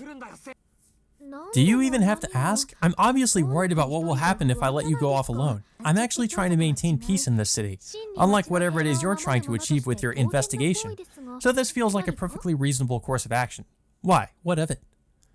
I feel like I've just been given a splendid tongue lashing. She's holding a grudge because of the dig I took at her earlier. Still, at least it's clear what's going on now. Senpai has no intention whatsoever of leaving me alone. I don't really know how best to reply, so I'll respond bluntly or respond logically. Probably logically, I would assume. Let's respond logically. I'll try and reason with her. I can use one of the things Ciel Senpai said to my advantage. Wait a sec, Senpai. You said earlier that I'm free to do what I want, right? Yes, feel free to do as you wish, Tono-kun. Senpai smiles and nods at me. Great, I wasn't just hearing things then. Alright, well, this is goodbye then. I don't wish for you to follow me anymore, you see. I wasn't actually following you though, Tono-kun. What do you call this then? I have some business to attend to at the park, that's all. I don't know where it is you're headed, but unless you're bound for the park, then it looks like this is goodbye.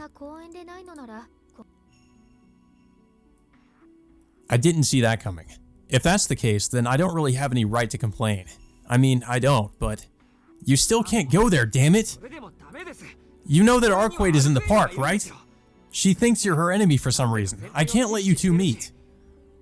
Oh my, are you worried about me? Of course I'm worried. I don't want to see a fight break out between the two of you. Please, don't follow me any further. I'm begging you. I see. So that's how it is. You're not worried about me at all. You're worried about her, aren't you, Tono-kun? Senpai seems to have purposely misinterpreted my words, and has turned a deaf ear to my pleas. This isn't the first time she's done this tonight. I get the feeling that Senpai is enjoying tormenting me. Senpai, you're mad at me, aren't you? Is it because of what I said to you in the tea ceremony room? No, that's not it. You've been angry with me ever since I started patrolling the city at night with Arcwade, haven't you? Senpai simply smiles without saying a word. Yep, she's angry. That's the face of someone who's definitely still upset with me. I get it. This is all my fault. I wanted to apologize properly to you later, but you forced my hand here, so I'm sorry about what I said in the tea ceremony room. I was out of line. So could you please go back? If that's where this sentence was headed, I really will be furious with you, Tono-kun. Huh? We're still in the middle of our falling out. I said we're through, remember? In addition, it seems like I'm in a sulking mood, and so I have no interest in listening to these half-hearted appeals of yours. Senpai? If you were to turn around right now, I'm sure we'd be able to make up, but I know for a fact that you won't. As such, this entire discussion is pointless. You don't need to apologize to me. What happened this afternoon doesn't bother me at all. My job is to exterminate vampires. All I'm doing right now is carrying out my duties. Wait, Senpai! Senpai ignores me completely and sets off down the sidewalk. The direction she's headed is, of course, toward the park where Arcwade and I are supposed to meet. This is about to get really bad. Hold up, will you? Why are you so worked up over this? I'm not worked up in the slightest. What about you? Aren't you worried she'll get the wrong idea if she sees the two of us together? Get the wrong idea about what? You love her, don't you? If so, I'd have thought you'd want to avoid being caught hanging around with one of her enemies. Love? I wouldn't go so far as to say that I... Try as I might, I can't bring myself to deny that I love her. For whatever reason, I'm mesmerized by Arcwade. That's the undeniable truth. Jeez, you can't even lie to yourself, can you, Tono-kun? You're so painfully honest that I'm frankly at a loss. Ciel-senpai lets out a sigh comprised of equal parts exasperation and resignation. I'm not entirely sure how to interpret that sigh of hers, but at least Senpai's prickly attitude has disappeared, and she's back to being her usual self. Still, we really should part ways here. We're through, for one thing, and if Arcwade were to see us, she'd... Oh? Just what would I do if I saw you, Ciel? Oh no. Here we go. I turn to face the source of the voice. Oh Jesus. She's pissed. There stands a woman I do not recognize. Golden hair that shimmers in the moonlight. A beautiful body clad in white, upon which no impurities may tread. A denizen of the night, yet all the same, a maiden akin to the brilliance of daylight. But still different from the Arcwade I know. Arcwade? I call out Arcwade's name. The pale figure glances at me for only a moment before turning its attention to Ciel-senpai. Stand back, Tono-kun. Actually, keep an eye out for an opening, then use it to get out of this park as fast as you can. Senpai finishes whispering to me and steps forward. If she told me to run away before all this went down, I'd have fought back and told her she's blowing things way out of proportion. But right now, it's clear that running away is the best course of action, and equally clear that I've already lost my chance to do so. The air hangs unbearably heavy over the park. Arcwade's red eyes are fearsome. I'm speaking literally when I say that everything in this park, down to every individual leaf on every single tree, has been captivated by their gaze. This feeling of suffocation is easily as bad as what I felt when facing Vlav, if not worse. My instincts are telling me that if I make even the slightest move, then my life is forfeit. I'm surprised. I came over here because I heard Shiki's voice, but I never would have imagined I'd find you with him. What are you doing here, Ciel? I can't imagine you have any business with me. Correct. I want nothing to do with you. Slaying you would be my pleasure, but talking to you? Just thinking about it makes my blood run cold. I was simply coaching him after he got himself wrapped up in an awfully dangerous situation. Some pea-brained vampire has apparently gone and tricked him. Can you believe it? I don't think Shiki needs coaching nearly as badly as your body does. Look at all that superfluous flab. What are you, a dying hippo? Or what? Could it be that you couldn't shed those pounds even if your life depended on it? Is she really just calling her fat? You took the words right out of my mouth. Superfluous is exactly what I'd label your uncharacteristic behavior of seeking help from a human. Your charm was always the fact that all you did was wake up and kill. Did you misplace that true ancestor pride of yours somewhere? Ah, provided you ever had such a thing in the first place, of course. That's weird. I feel like it's gotten just a tiny bit easier to breathe. Is it because the pressure that was enveloping the whole park has now been focused solely on Ciel-senpai? Actually, forget that for a second. Is it just me or are those two surprisingly similar to each other? It's like they're on the same wavelength or something. You're a real thorn in my side, you know that? I already took you out once. Are you that desperate for seconds? I could say the same to you. The fear you felt as you were helplessly brought to your knees still hasn't left you, has it? Oh, you've done it now, Quinze.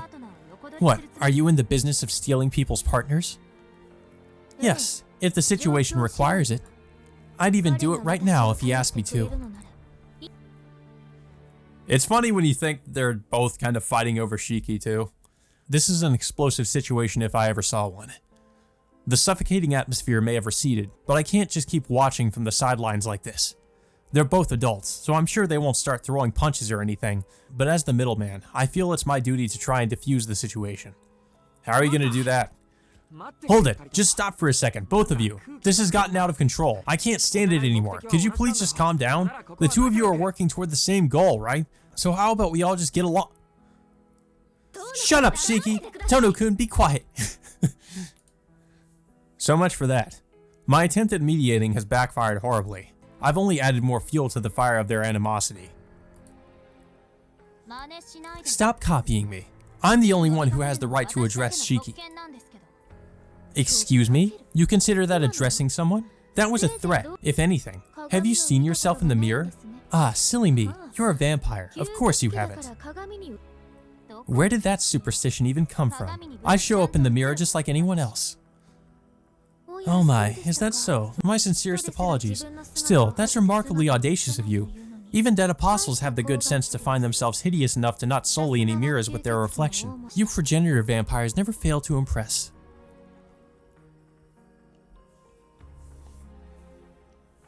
Hey, you aren't trying to provoke me, are you? I wouldn't dream of it. I'm not provoking you, I'm lambasting you. My only aim here is to impart the truth to an idiot who doesn't seem to understand what they truly are.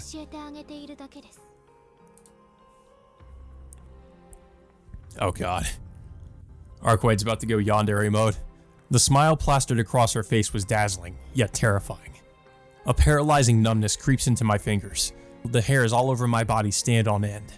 With Arquaid's sigh, the icy threat of death has settled over the park. Even in the face of that smile, Senpai refuses to back down. Alright then, allow me to give you my first and final warning. It seems like Shiki has some sort of attachment to you, so I'll let you off the hook just this once. Now scurry out of here before I kill you a second time. I'm shocked. To think that a vampire would take a human's feelings into account. You're capable of manipulating any human as you see fit. If you wanted him to cooperate with you, all you had to do was make him one of your underlings. So why haven't you just bewitched him, Arquaid? That's just the sort of uncouth idea I'd expect from someone like you. Shiki is my partner. I don't have to do something like that when he's told me himself that it'll help me. Even when he had the opportunity to kill me, he still chose to stay by my side. When I'm all alone, just the thought of being able to see Shiki again makes the hours fly by. It's obvious why, right? It's because Shiki is my soulmate, of course. Oh no.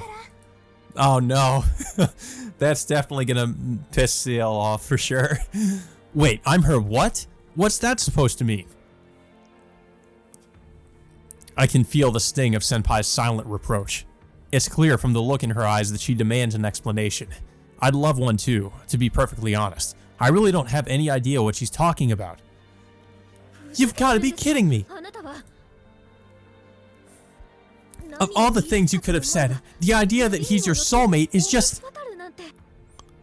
I truly do mean it. His heart, his body, the joy and sorrow he'll feel from now on, and even his right to breathe his last. They all belong to me. So you just decided that on your own without Shiki's consent? Why, I can almost understand how dead apostles feel now. I don't mean that I want to drink human blood or anything, simply that I'm not about to hand over Shiki's blood to anyone else. What did you just say? The words that make it out of my mouth are little more than a whisper. I don't know what kind of history they have with each other, and with the two of them at each other's throats like this, it's clear the situation is well and truly out of my hands. Despite that, I can't let the words she just spoke slide. She can understand how dead apostles feel? There's no way she thinks that. We may have only known each other for a short while, but I can guarantee that she doesn't, because if she did, it'd be like affirming she's a vampire. Arquaid, don't tell me you... My, who's to say? What do you think, Ciel? Do I look like I've fallen from grace, devoured by my vampiric urges? No. If a true ancestor had fallen, the world would have already turned inside out. You haven't gone insane or fallen. Not yet. Meaning? I can still take you on as you are right now. Yes, that's the spirit, Ciel.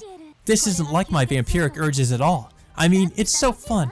My heart is racing faster than it ever has before. I feel like I'm frolicking through a meadow. You called me a fool once before, didn't you? An ignorant girl, easily tricked by Roa. And you were right. Before Shiki killed me, I really was a fool. To be free. Free to run around, free to fall in love with a human. I never realized how good it could feel. So... Right now, I'm more human than you are. Look, I can even express my feelings like this. Arquaid sinks her teeth into her own index finger, as though daintily nibbling a strawberry. A red trickle spills from her white finger. The tiniest drop of blood slowly dribbles down and falls to the stone pavement. Plop.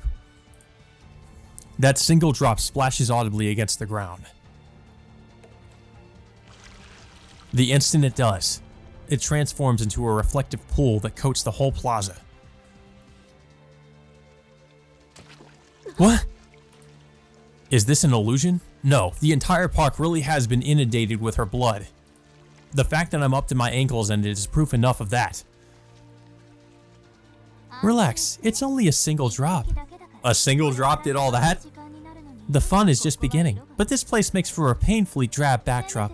I felt like I simply had to class things up a little, don't you agree? She's giving off an incredibly intimidating aura, but I don't sense any malice in her words. Arquaid hasn't changed. This idiotically innocent woman is the same cheerful ray of sunshine I know. But something isn't right. What should have been nothing more than a trifling mistake has instead transformed her into a different being entirely. To be free, by which you mean you're going to do whatever you feel like, right? You intend to deviate from your instructions and punish Roa however it pleases you. Do you understand what will happen if you do that? A true ancestor who doesn't hold themselves in check is no different than a dead apostle. Or are you saying that you want to lay waste to the city just as Vlab did? Don't ask questions you already know the answers to, Ciel. I don't care one way or the other about this human city. I'll leave it alone, provided it doesn't get in my way. It's nothing more than a pebble at the side of the road to me. But, of course. If I'm free to love, then I'm also free to hate, aren't I? This city has been contaminated by Roa. Traces of him remain etched into its very soil. In short, it's been tainted, and if there's one more thing I'm free to do, it's to purge it of that filth. Besides... Does that mean she's going to destroy the whole city? Can you think of anything more gratifying than tearing a woman who you can't stand limb from limb? Oh no. The battle begins faster than I can even blink. The avatar in white kicks the ground, propelling herself into the air. As though anticipating her move, a hail of swords comes raining down on her. The battle between the two figures commences before I can so much as try to stop it. Tono-kun, get out of here! Ciel leaps to the side, issuing a warning over her shoulder to Tono Shiki as she does. White claws rip into the space where she once stood. Arquaid closed the gap between them with a single stride, raised her arm high in the air, and then swung it down with the full force of her body behind it. That settles it then. Let's have some fun, Ciel! The Avatar in white calls out to her sworn enemy in a voice brimming with elation. Perhaps the thrill of the unfolding battle prevailed over the shame of having her onslaught avoided. Ciel is too busy running through possible outcomes in her head to pay any attention to Arquaid's voice. It's clear that this is already a worst-case scenario. Her foe is a true ancestor, a crazed and uninhibited one at that. Their battleground is right in the heart of the city, and the only weapons she has at her disposal are her black keys. If she wants to engage Arquaid while protecting the innocent bystanders, in this case Tonoshiki, then there's only one thing left to do. She needs to stay on the defensive, be on the lookout for an ebb in the flow of Arquaid's power, then take advantage of that opening by throwing up the largest barrier she can muster, and retreating with Tonoshiki in tow. It's a simple tactic. Even so, Ciel knows just how difficult it will be to pull off, not on a simply theoretical level, but from her own painful lived experience. Her pursuer is bearing down on her at a breakneck speed. She hurls a throwing blade in front of her to try and skewer Arquaid's torso. These blades are known as black keys, tools of Inquisition reserved exclusively for executors. When inactive, they consist of nothing more than a handle, but by administering a sacrament, their blade can be revealed, allowing them to function as a sword. Though they look like swords, black keys are used more for thrusting and throwing. In other words, they aren't used to slash at vampires so much as to shoot at them from a distance, like bullets. If Executor Ciel is precise with how she uses them, they can pack the same punch as a cannonball. She has preternatural control over her body. Each throw is accurate down to the millimeter, with every motion flowing seamlessly into the next. By gathering all of her power and focusing it on a single point, she's capable of amplifying the Black Key's might tenfold. She hasn't achieved this through magecraft or sacraments, but by elevating the movement of her body to an art form. The pinnacle of human potential, fanatically refined over the course of untold centuries. An iron blow that could blast right through even a concrete wall. The burial agency refers to it as the plating effect. However, even that is torn to shreds by a single swing of Arquaid's claws. Every single one of the black keys loosed at Arquaid has been plated. Weathering the storm of blades as if it were nothing more than a stiff breeze, the vampire closes in on the executor with a smile on her face. Arquaid has effortlessly reduced the distance Ciel put between them to nothing. Her claws come raking down through the air. Ciel manages to use one of her black keys as a shield, but it shatters on impact, sending shockwaves rippling through her arm and into her ribs. Crap! Instead of trying to hold her ground, she leaps away, allowing the momentum of the strike to carry her backwards. The handles of another 6 black keys appear in her hands. In the blink of an eye, she widens the gap between them to 10 meters and lets off another volley. More black keys? I know I'm not one to talk, but those antiques really are quite dated. How much longer will you church people insist on using them? You should try using something more exciting. Yeah! Just as Arquaid said, the black keys are a dated weapon with close to 1700 years of history behind them. There aren't many executors who choose to use them these days, on account of how difficult they are to wield and their inferiority when compared to modern weapons. Though, they're only inferior on the hands of an ordinary executor. Mock not the weapons of yore. In the 1,000-year-long history of the Black Key, all manner of specialized versions have been developed. This is one such variant, the cremation rite. A wall of flame that burns at 500 degrees Celsius, capable of reducing any foul living corpse to ashes.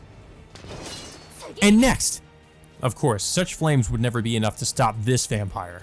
They're nothing more than a smokescreen. Ciel's true aim here is ultimately to restrain her. A direct assault with black keys wouldn't be effective, but there's a chance for Ciel to come out ahead by binding her with a barrier. Got you! Come on, didn't I tell you to cut it out already? The black keys raining down on Arquaid are swept away.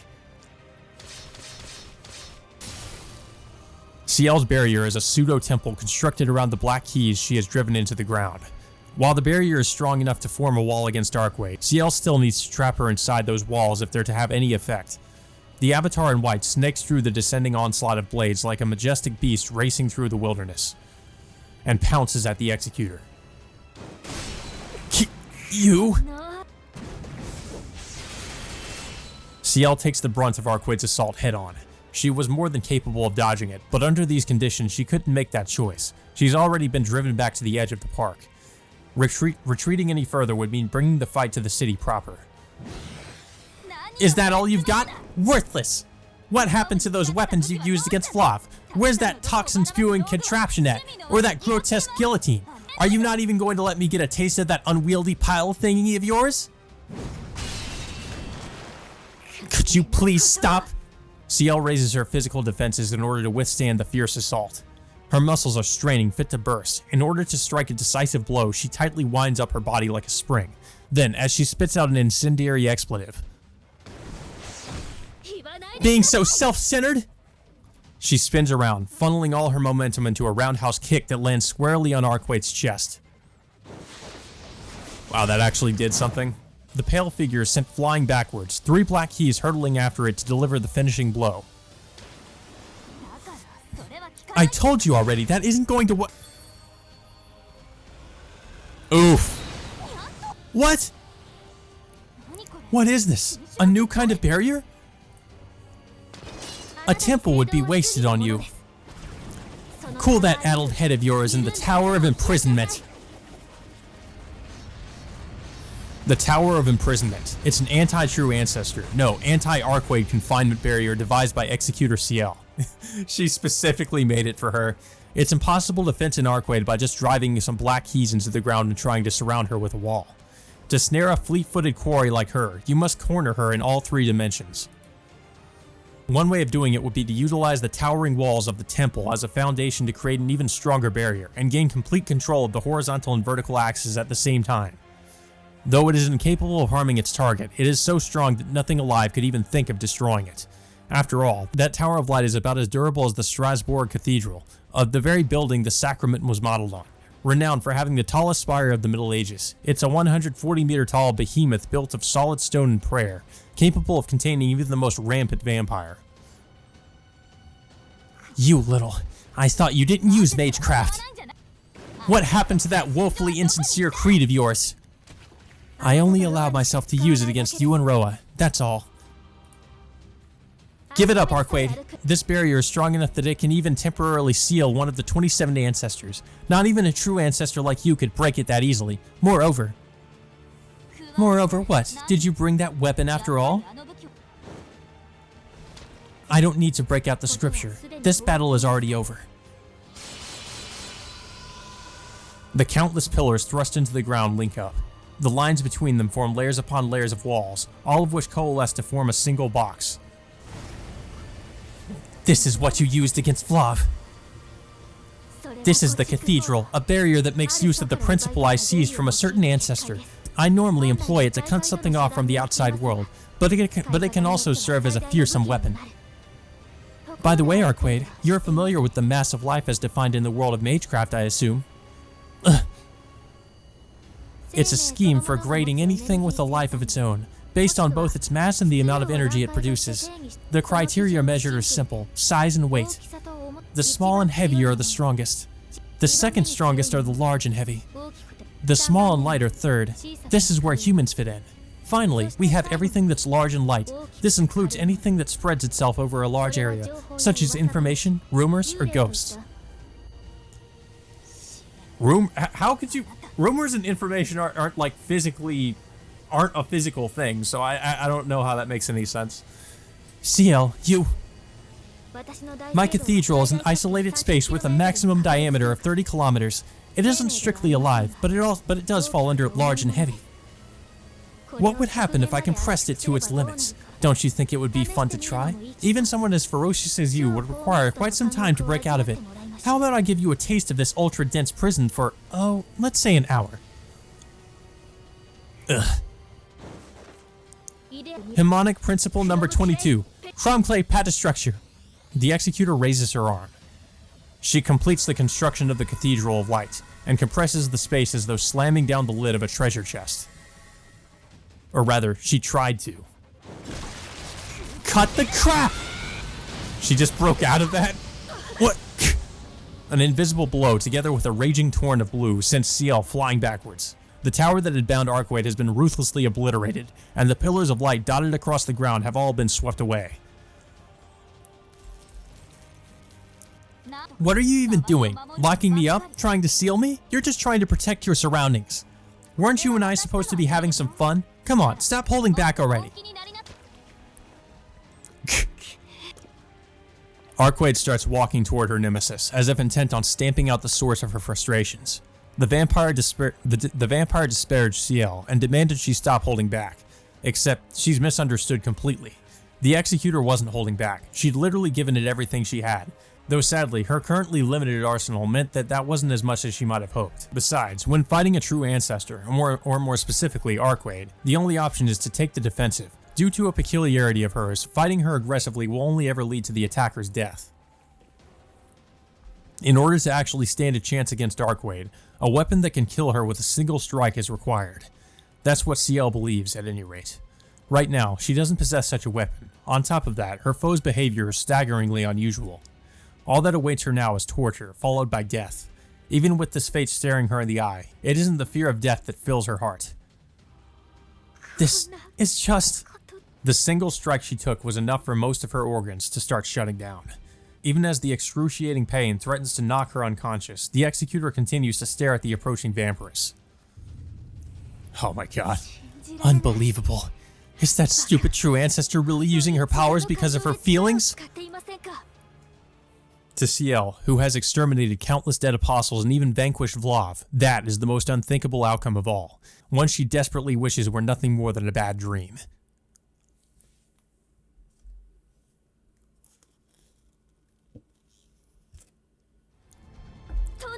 Tono-kun, get out of here!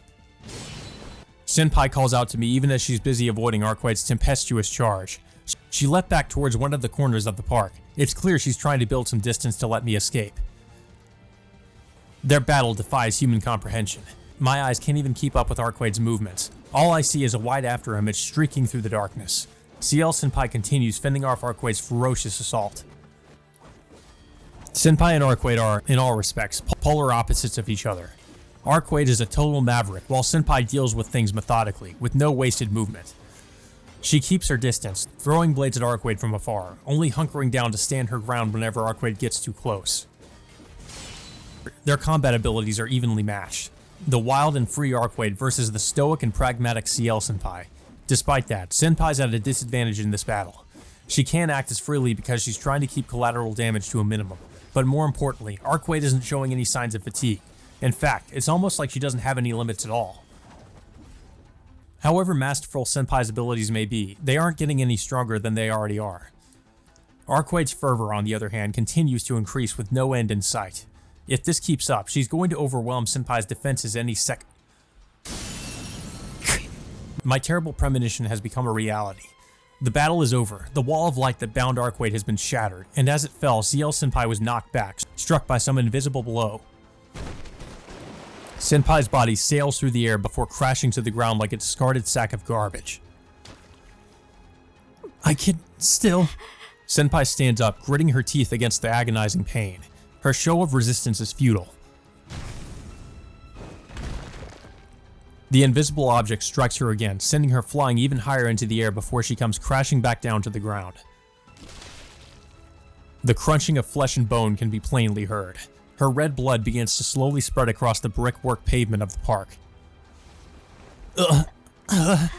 And yet, Senpai is somehow still conscious. She forces her mangled body to stand, attempting to confront the enemy before her. Arquaid nonchalantly approaches Senpai, blue sparks crackling around her body. Her red eyes are fixated squarely on Senpai's neck. I can't speak. Of course I can't. I can't think rationally, but so what if I can't? Arquaid's going to kill Senpai in cold blood. That's one thing I'll never allow. I'm not going to just sit back and watch this insanity unfold. Stop, you goddamn idiot! I run like a bat out of hell. I plant myself between the two of them and take up a protective stance in front of Senpai. Shiki? The sparks flickering around Arquaid disappear in the blink of an eye, and she's back to her usual self. Is she really that shocked to see me protecting Senpai? Why? Why are you defending her, Shiki? Do you even need to ask? I already told you that Senpai is very precious to me. You may be important to me too, but if you hurt her anymore, I won't forgive you. I glare at Arquaid, my hand gripped tight around the knife in my pocket. So that's how it is. I seem to recall telling you something too. What I'd do if you got too friendly with her. There's a bloodthirsty look in Arquaid's eyes. Get out of the way. Now, while I'm still willing to forgive you, Move it. Stop protecting that filthy woman. Don't even think of turning your knife on me. Her red eyes flicker like the flame of a candle. Her bloodlust is being redirected away from Senpai onto me. My throat dries up immediately, and my mouth feels like sandpaper. My instincts are screaming at me that if I don't back down now, I'll be past the point of no return. But even so, no way. I'm not moving until I hear you swear that you won't hurt Senpai. I don't want to hear it. Out of my way, Shiki. How about you get out of my way, Arcade? I thought you told me you didn't kill humans, remember? Or was that just a lie meant to make me feel safe around you?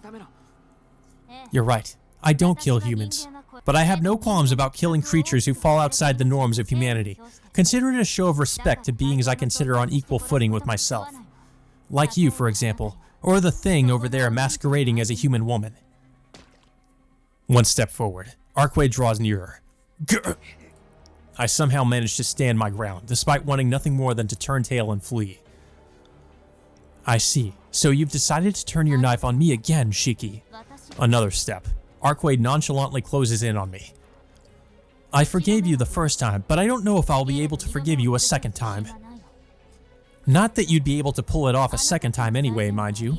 Even with your eyes of death perception, I'm willing to bet you can't perceive my death at all right now, can you? We're face to face now. Her golden eyes dig deep into my own. The tension is so intense that it feels like not just my heart, but every cell in my body has come to a screeching halt.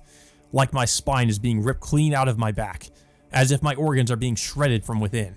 It's an utterly overwhelming feeling of despair, as though every other creature in creation has gathered around to glower at me. What I felt facing Vlav was absolutely nothing in comparison. I can't do anything. This is what it means to have Arcade as my enemy. Our inborn nature is, and has always been, irreconcilably different.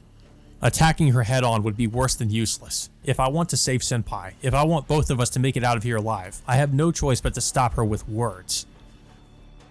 I'll respond by saying, if you go any further, I won't like you anymore. Nothing saying the wrong thing would only make things worse. Well, I want to say option 1, but let's save here just to be safe. Okay. I want to say it's option 1. Don't just say nothing. Is that really a good idea? It'd definitely get across exactly how I'm feeling, but what would that even... Wait, Arcade, are you really sure about this? I don't get what you're trying to say. Sure about what? Okay, here goes. If you go any further, I won't like you anymore.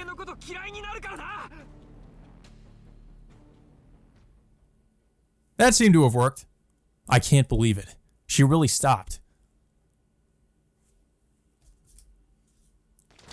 It's useless. Run away, Tono-kun. Senpai? It happened in the blink of an eye. Despite being so injured she couldn't even stand a second ago, Senpai has placed herself between Arcade and me. At least you've got your vitality, if nothing else. But where will that get you? It's not like you've got any magical energy left in the tank after casting that greater magecraft earlier. Right now, you can't even serve as Shiki's shield. You should have just made a break for it while he was taking a stand. Please, don't make me laugh, as if you'd ever let me. You'd have finished me off the second I turned my back, wouldn't you? But I've got some bad news for you. I can still fight. After all, it's my duty to protect him, to protect all the citizens of the city. Senpai? She can't even breathe properly. Her habit is soaked with her own blood, but she's still putting on a brave face and fiercely trying to protect me. Please, stand down. I'll take it from... You're the one who should stand down, Senpai. Enough already. You need to rest. I'll sort this all out somehow. But thank you, Senpai. And I love you. I swiftly move in front of her. I feel like I'm invincible right now. Even if Arcade flies off the handle again, I won't yield. Why is that? Because I'm doing something so stupid that even I'm starting to doubt my own sanity. Well, wait, no, stop. You can't do that. You're only going to get yourself killed. I'm the one who should be sorting this all out somehow. I thought he just like carried her off or something. I wasn't sure what the hell he just did. With those injuries? Are you kidding me? Look, just stand back, will you? I'm not backing down on this one. You're gonna have to let me protect you for a change, Senpai. Protect? But... I grab Senpai's shoulders while she grabs mine, and then we start taking turns moving each other out of the way. Oh wait, so he just got in front of her, I think. After a couple of revolutions, I start to forget why we're doing this, and it feels more like we're dancing. It's kind of fun. I think Arcwade's just going to get so annoyed at this point that she'll just kill you both. But a certain someone is watching us and trembling in anger. Jealousy. Uh-oh. You big oaf! I've had enough. I don't care about you anymore, Shiki. If you care about Ciel that much, then fine, have it your way, but I'm not going to help you anymore. Arcwade? Save it, I'm leaving. Just so you know, she's not the prim and proper human you think she is. But fine, let her squeeze all the use she can out of you until you're nothing but a shriveled husk. See if I care. Arcwade finishes her outburst and turns away in a huff. Yeah, clearly she does. What's gotten into you? Weren't you the one who was saying all those unsettling things just a minute ago? You said that I belonged to you or something. I just don't have anything to hide. I was trying to say that I like you. I'm out of here. Don't expect any sympathy when you come crawling back later.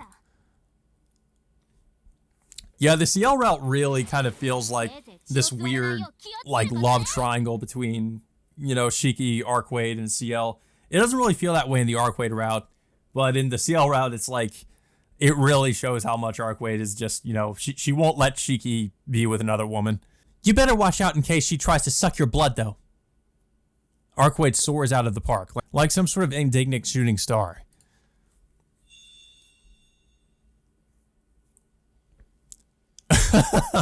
She's like, I can't believe what I've just witnessed. My mind can't keep up with all these absurd developments.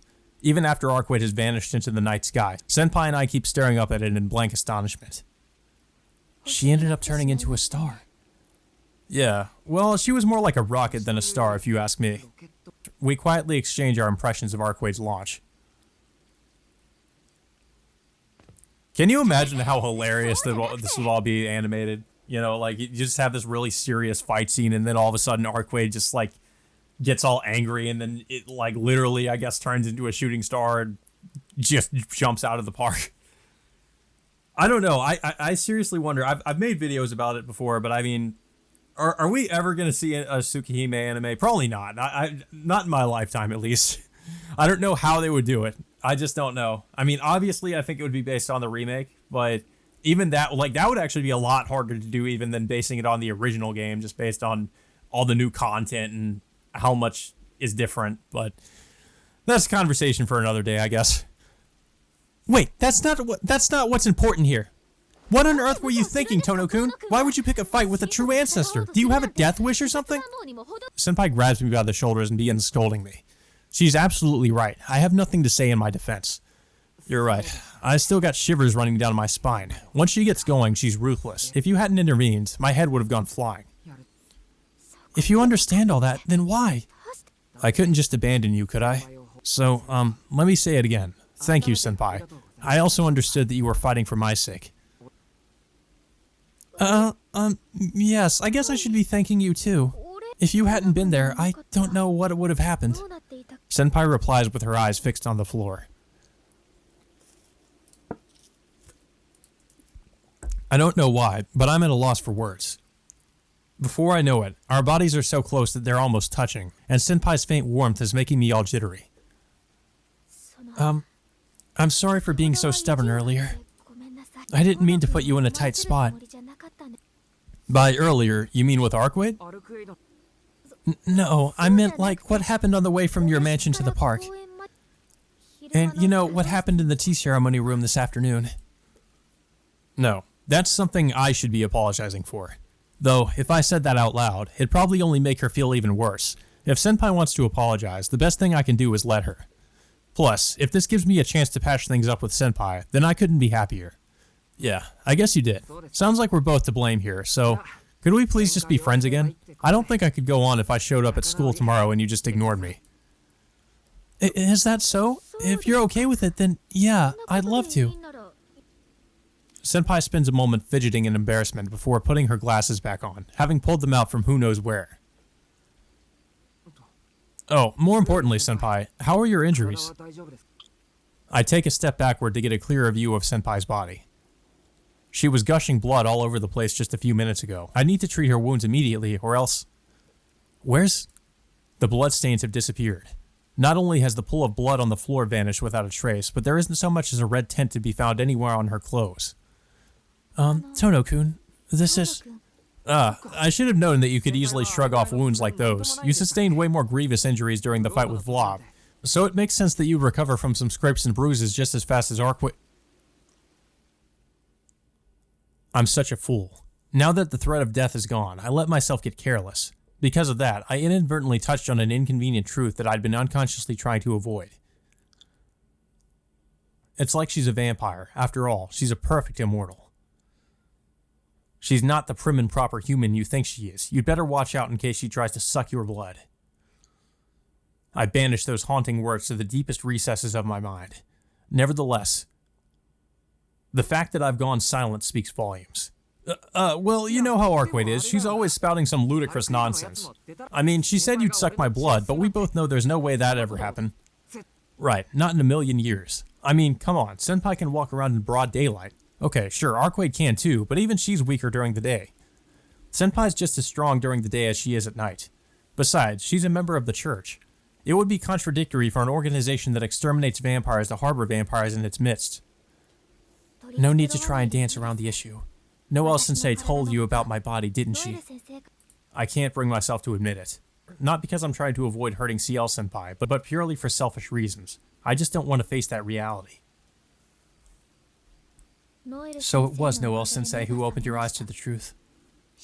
Now, back to my earlier question, Tono-kun. Why did you protect me? You should have known full well that Arkway really was intent on killing you. There isn't even a speck of emotion in Senpai's eyes. They're the hollow, lifeless eyes of a doll. It's like they don't even see me. Why did I protect you? I already told you, didn't I? She was going to kill you, Senpai. Anyone would have done the same. At the cost of their own life? Altruism doesn't entail throwing one's life away. Disregarding your own life in order to save someone else's is neither altruism nor sacrifice. It's nothing more than narcissism. All you wanted was to not have any regrets. That's all it took to motivate and satisfy you. To be frank, I find that incredibly irritating. Your attempt to live righteously is admirable, but please do not drag me into that egotistical righteousness of yours. Thus, I can't argue with her assessment. She's right, I didn't think it through. I was so preoccupied with wanting to save her that I didn't spare a thought toward how to save her, or how to deal with Arkway. I switched off my brain and acted in whatever way served my own interests. If that warrants being called narcissistic, then so be it. However, even so, I did it because I wanted to protect you, Senpai. Are you seriously saying that's what you find irritating? That you'd have been totally fine with Arkway killing you back there? That's right. I'm the one who decides what I do with my own life, not you. Honestly, I wish she had killed me. Being spared because a vampire took pity on me is unbearably disgraceful. Disgraceful? I wish she had killed me? That's a fucked up thing to say under any circumstances. How can you be so callous about your own life? You understand that it's all over if you die, right? That's why, if there's any way for you to go on living, no matter how painful or pathetic it may be, you need to cling to it as tightly as you can and live. After all,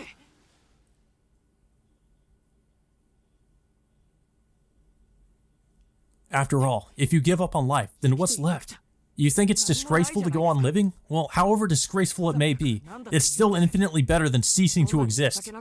I wanted to protect you, Senpai. I didn't want you to die, and I wanted to spend time with you in the tea ceremony room again. I know that I should be trying to calm down, but my emotions have burst their banks and are all rushing out at once. Even though we just managed to make up, here I am yelling at Senpai again.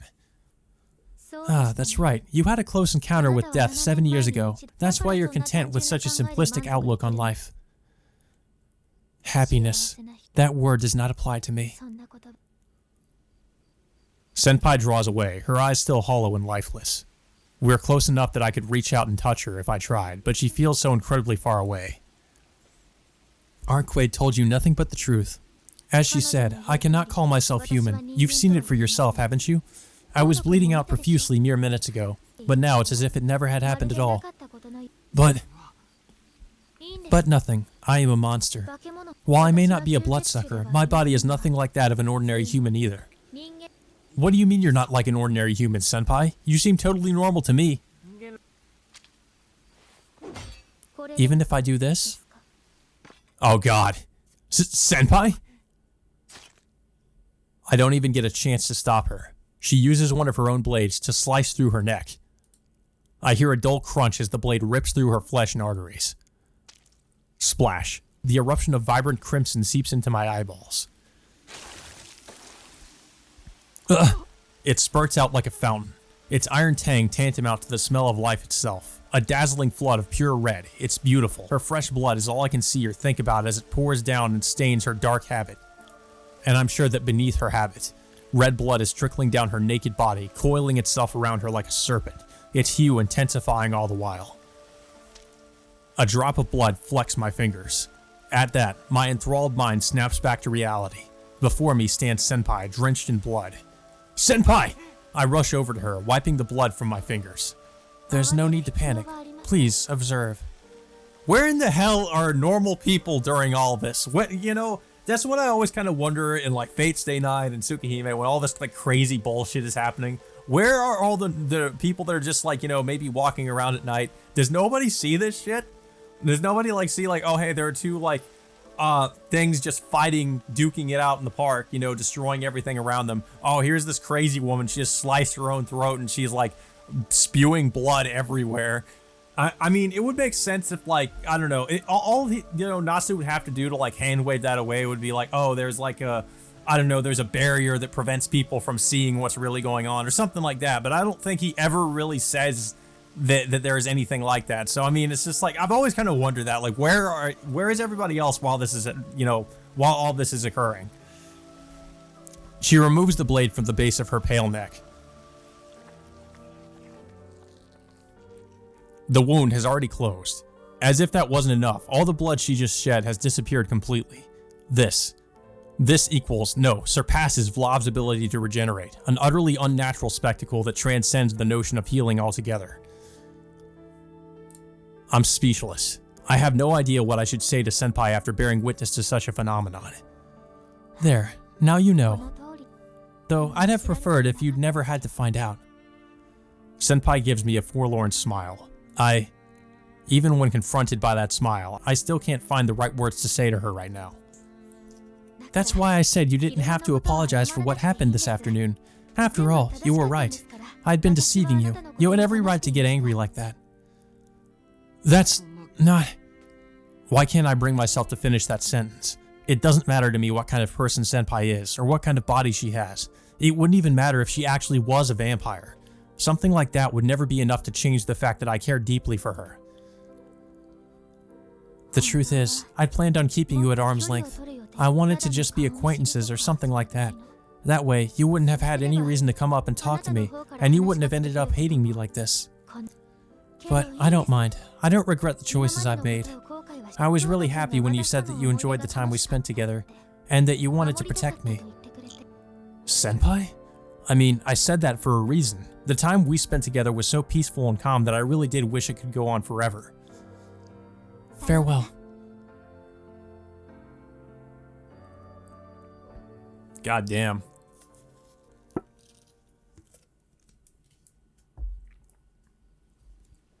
Senpai vanished into the night, her familiar smile on her face all the way to the end. She really is the polar opposite of Arcade. Arcade soared away like a shooting star, but Senpai left no such trail behind her as she disappeared into the night.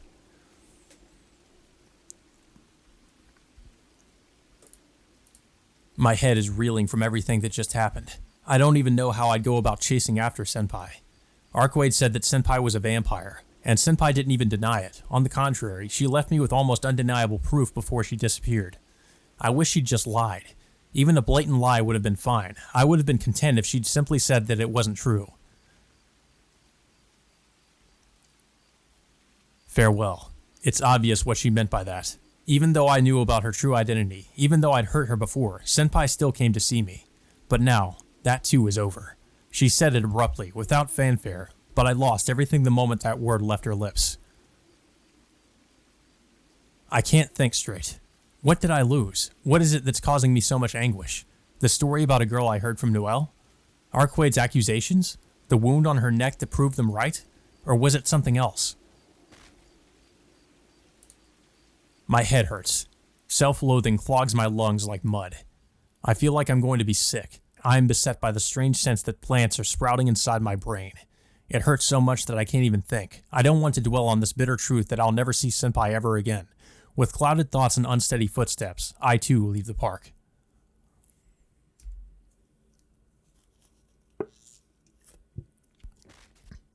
Throb. Throb. Throb. Throb. That throb more intense than the last one.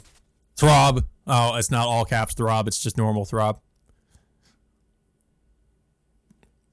Throb.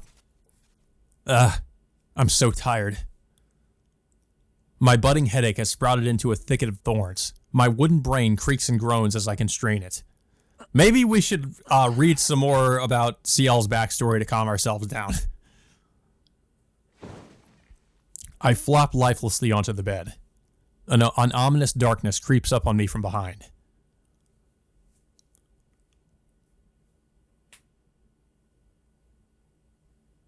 The faces that appear in my mind are the same ones I saw this morning. I use my last remaining ounce of consciousness to close my eyes. I don't want to think anymore right now. Just sleep like a statue. Throb. No sleep for you. Throb. No, not again. What is this? Recently, I've been dreaming of my former self. They say humans reminisce more and more as they grow older. It seems I'm no exception. Techniques I will use hereafter, and those that I will not. Things that I will need, and those I will not. My present self and my future self. In order to organize all this, I leave old things behind in my workshop, as though writing a memoir that will never be read. For all humans discard their past selves. I'm currently on the verge of death. To be more precise, I have about a week left to live.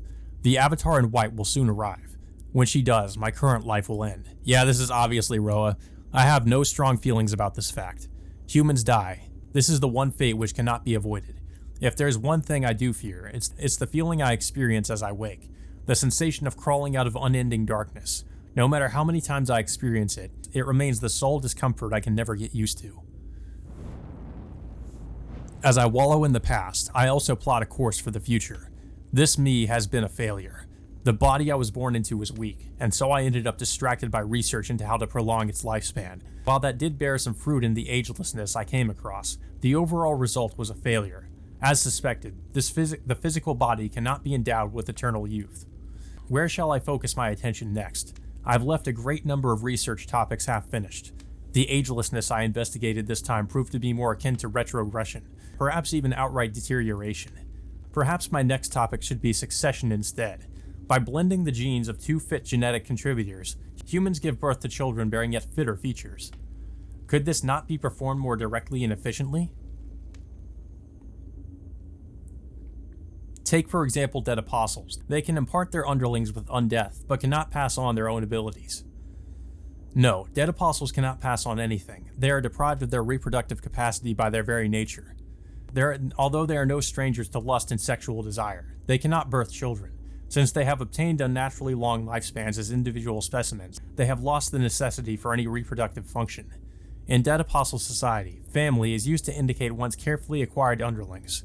Those that Dead Apostles of rank 6 and above treat their sons or daughters were once humans, adopted for their talents and later turned into Dead Apostles when the time was right. There are clans that are related by blood in the real sense, but that's only because they were related back when they were still alive.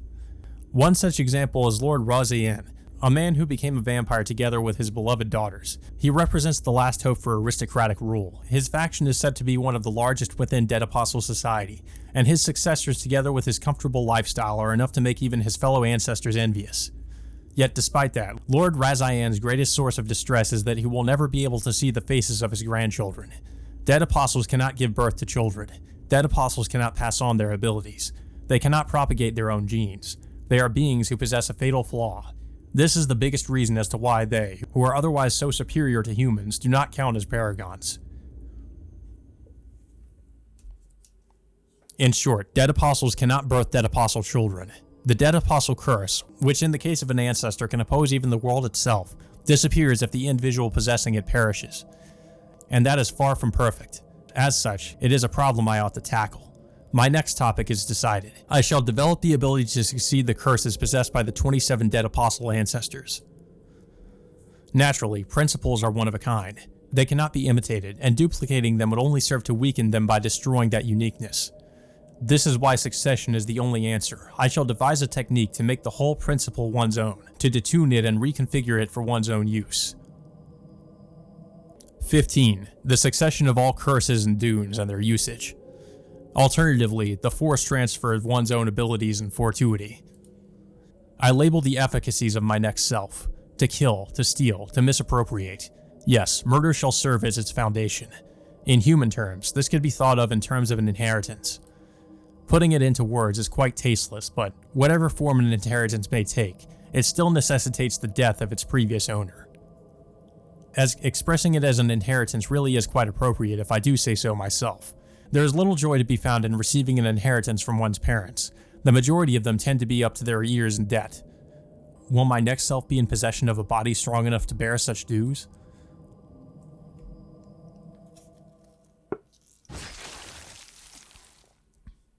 Oh, the stars are falling. The avatar in white has departed. My torso is gone. My limbs have turned to ash. All that remains of me is my brain. And in a few seconds, it too will be nothing but cinders. Teetering on the precipice of death, I once again ask myself a question. Are you not afraid? Naturally, I'm not. I am merely regretful. I sought perfection. An old friend who had remained with the church once asked what perfection meant to me. To them, perfection had been a word used to represent the omnipotent and omniscient Father. Of course it would. Such was the doctrine we followed. The church had fabricated permanence, and by propagating it, proved its omnipotence.